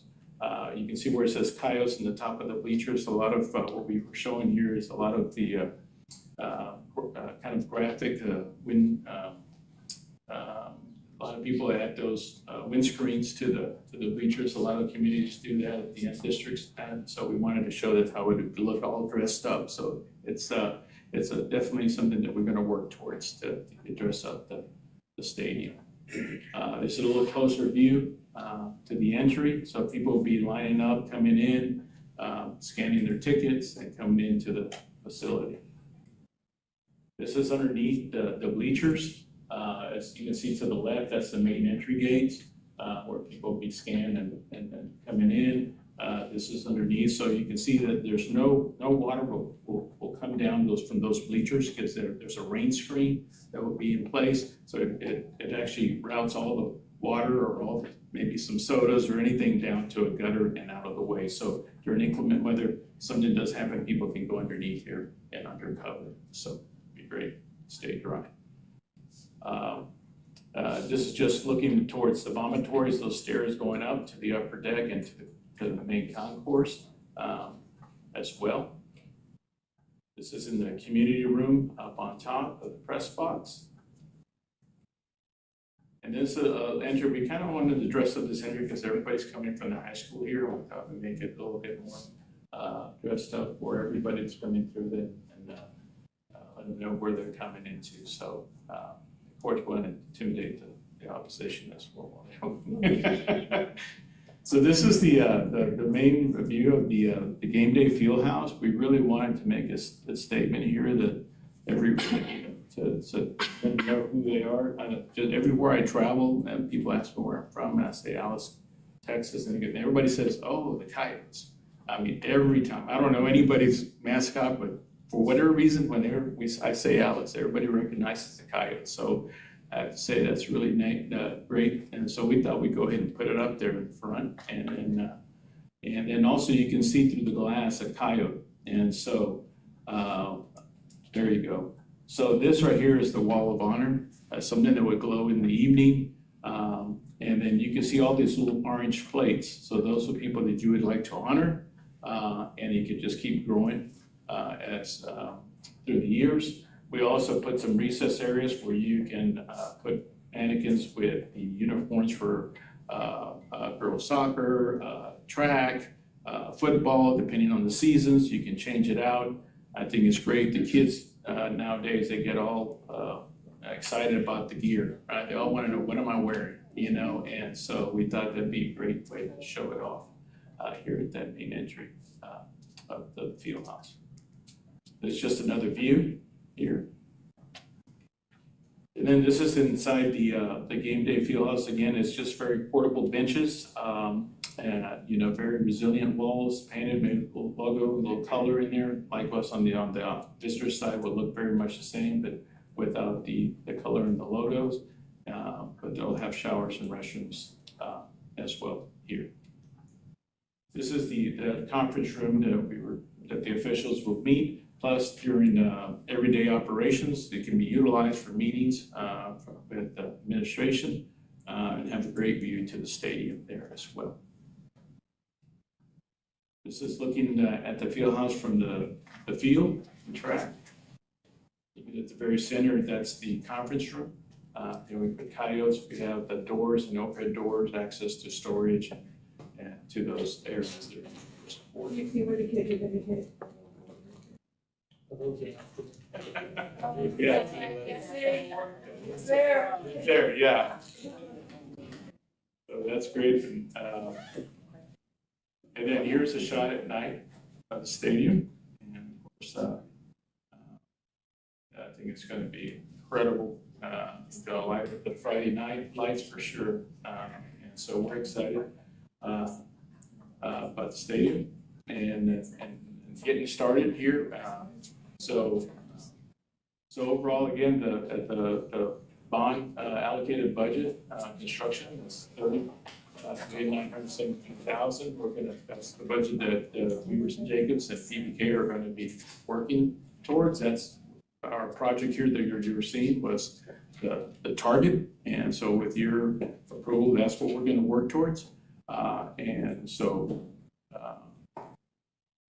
And then also we wanted to show the schedule, and I think, Jerry, if you want to touch base on that.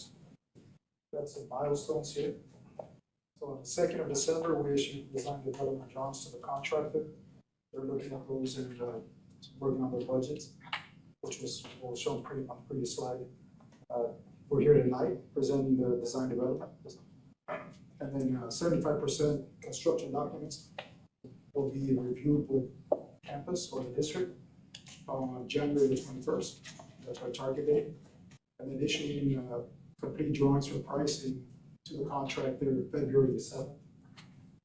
And then a GMP review with the district March the 18th. And then we hope to bring the GMP approval to the board here, first meeting in April, with a notice to proceed at the end of the month for April 2025. Those are kind of the milestones that we have for the project. April 25, That's for the completion. Sorry. To proceed. To proceed. All right. So do we have, Yes, we're gonna be proceeding with seat backs on those 3 sections. yes, that's what we're gonna, What about the turf or? yes, we have, right, currently we have synthetic turf, of course, that's a synthetic 8-lane track, international stop, so that's moving forward with,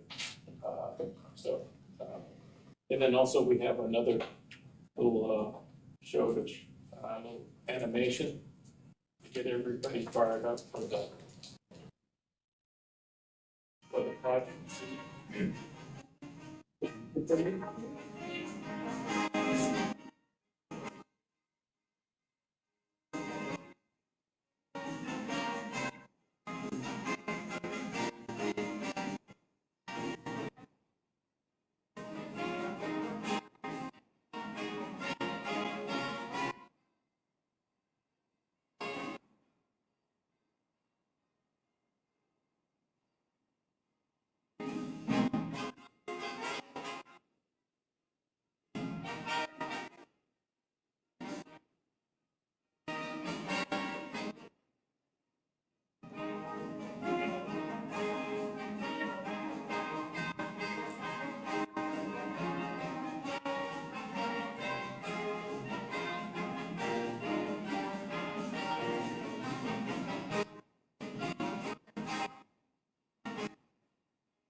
Teams on their way to winning state 5A.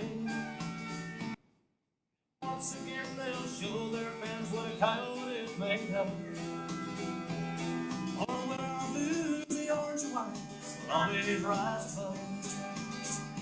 They're the pride of South Texas from the home. Beneath the sky, Texas, coyote spirit still lives today.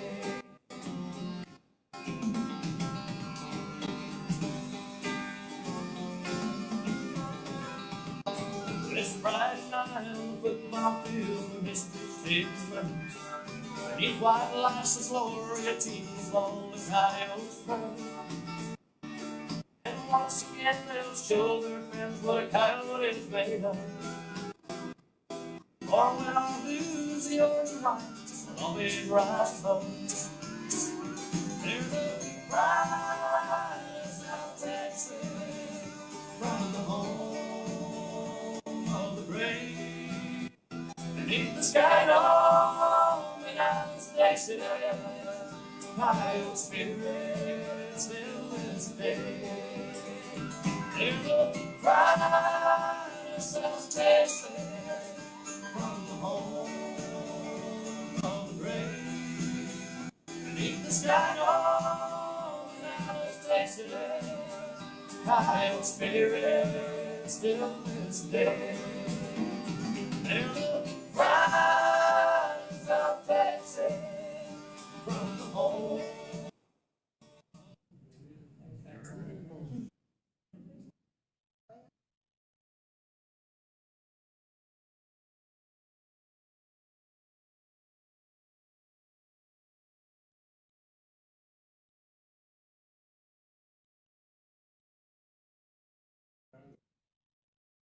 We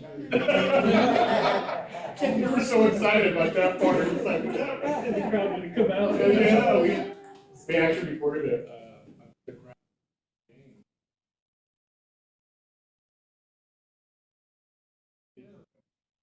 Yeah. You can hear the crowd. So, but I hope y'all like it. I mean, it's exciting. I can be a part of it. We've got a lot of work to do, but started it. The target, what the goals, and let's see the target. We should have targets in May. Yeah, we're still shooting at graduation in May and then wrap it up right before football season in August. We're starting May. Yeah. May 2026. I was gonna say, you're tricky over there.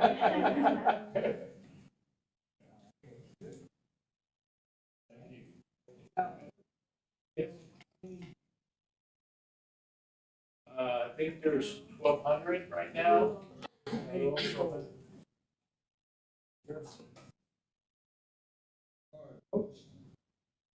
many reserved right now? All 2,500 on the home side right now. So approximately. They're gonna fix it up every day or what? Yeah. Or we can, I mean, there's definitely could be an option situation to get all of them. I mean, we have to see if we have enough money to do that. If we can't, that would be good, but we'll see.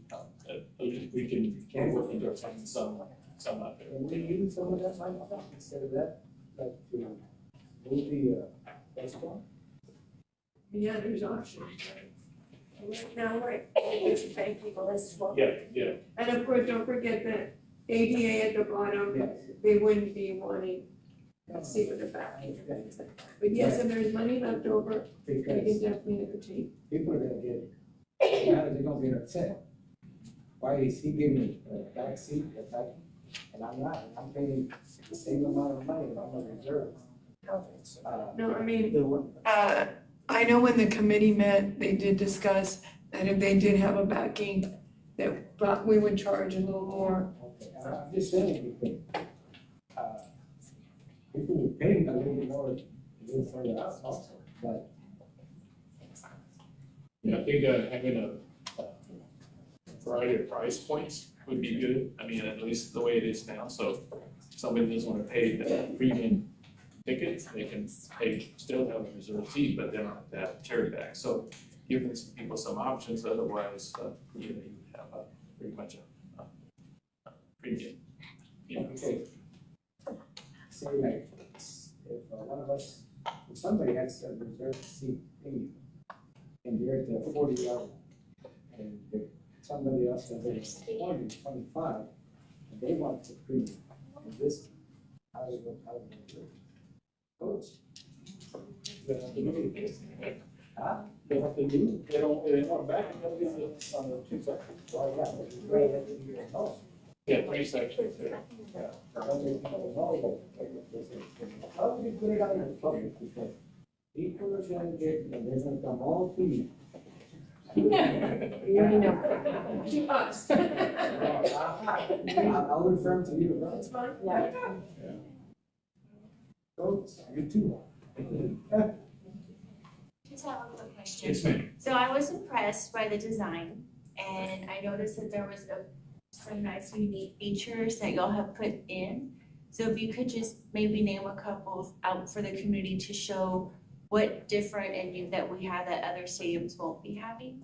Because I know there's gonna be a lot of eyes on our stadium, and that what's gonna distinguish our new stadium from other new stadiums. Sure. Well, I think first of all, the international style track, I mean, eventually a lot of high schools are going into the larger track, which is basically your Olympic competition type setting.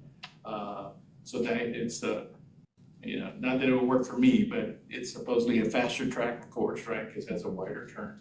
It should work for me. Yeah, it works for you. Okay. We're gonna time you then. But that's gonna be great to have that here so the kids can train and compete there. And then as they go to college, or and if they go to the next level, they'll be ready as well for that. Again, synthetic turf, what's going in now is great. It's unlimited use. They can use it all the time, during the week and the weekends, and, you could have a number of users do that as well. So that's going to be great for the community and high schools in the district. Having the double tier seating is great. It's very user friendly for ADA and for the students and for the premium seating, people that will be further up.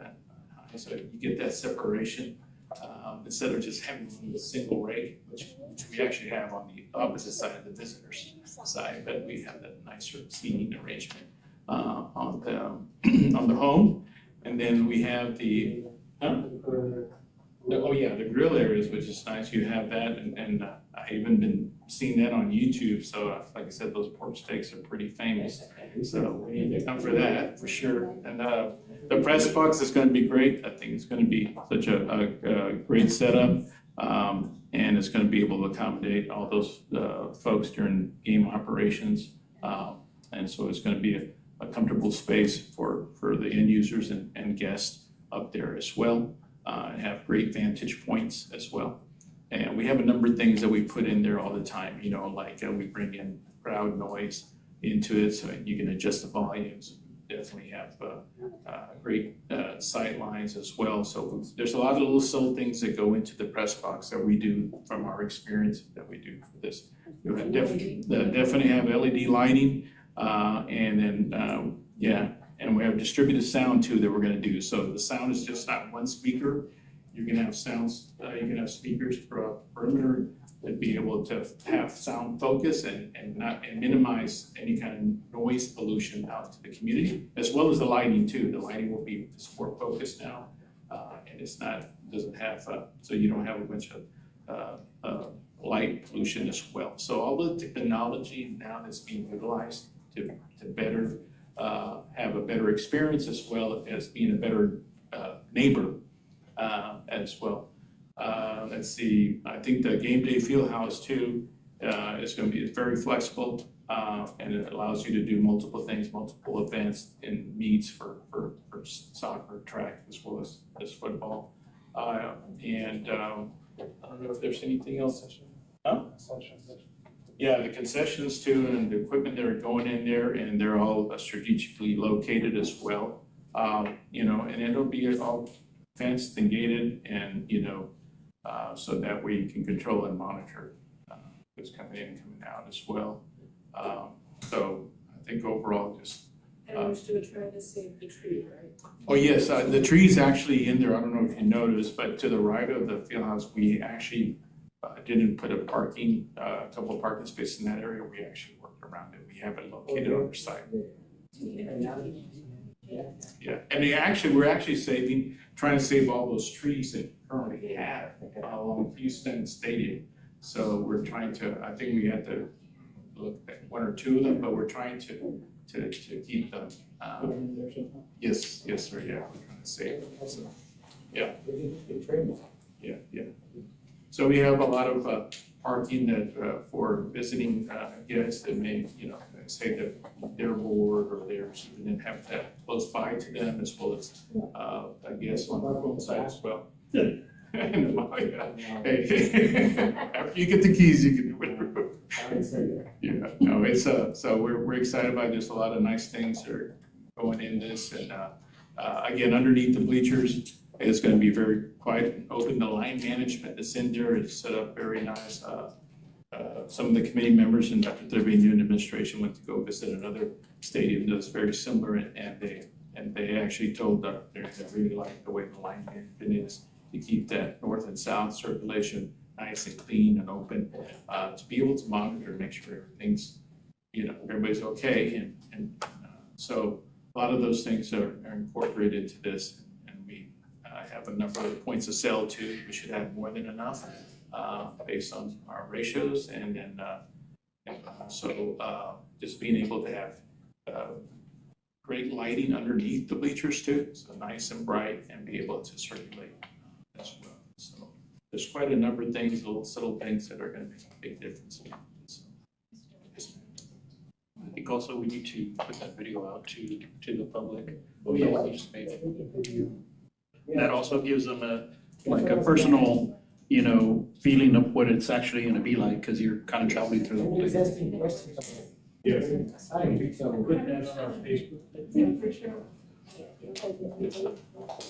And I appreciated, going from the old to the new and closing that, chapter, but yet at the same time, the tradition of excellence continues, so thank you. So now we just need a motion.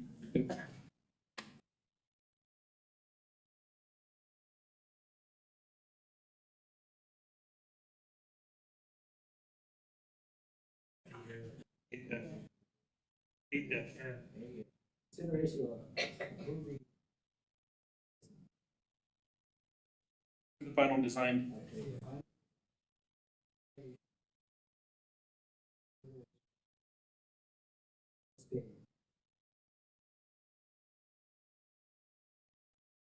Okay, so we have a motion to approve the final design development phase for the construction of the new Alice Memorial Stadium funded by the 2024 bond.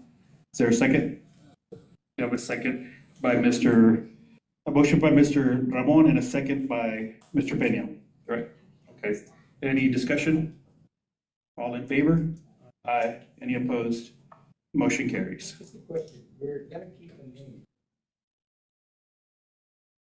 Okay, so we're gonna move on to item 9, which is close an executive meeting or session called in accordance with the following provisions set forth in Texas Government Code 98, Texas Government Code Section 551.074, personnel matters. 9A1, presentation and discussion of new hires. 9A2, presentation and discussion of retirements. 9A3, presentation and discussion of resignations. 9A4, presentation of personnel update regarding investigations. 9B, Texas Government Code Section 551.071, legal matters, board attorney advice, and 551.074, personnel. So it is 8:12 and we're in executive session.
It is 8:50 PM and we're back from executive session.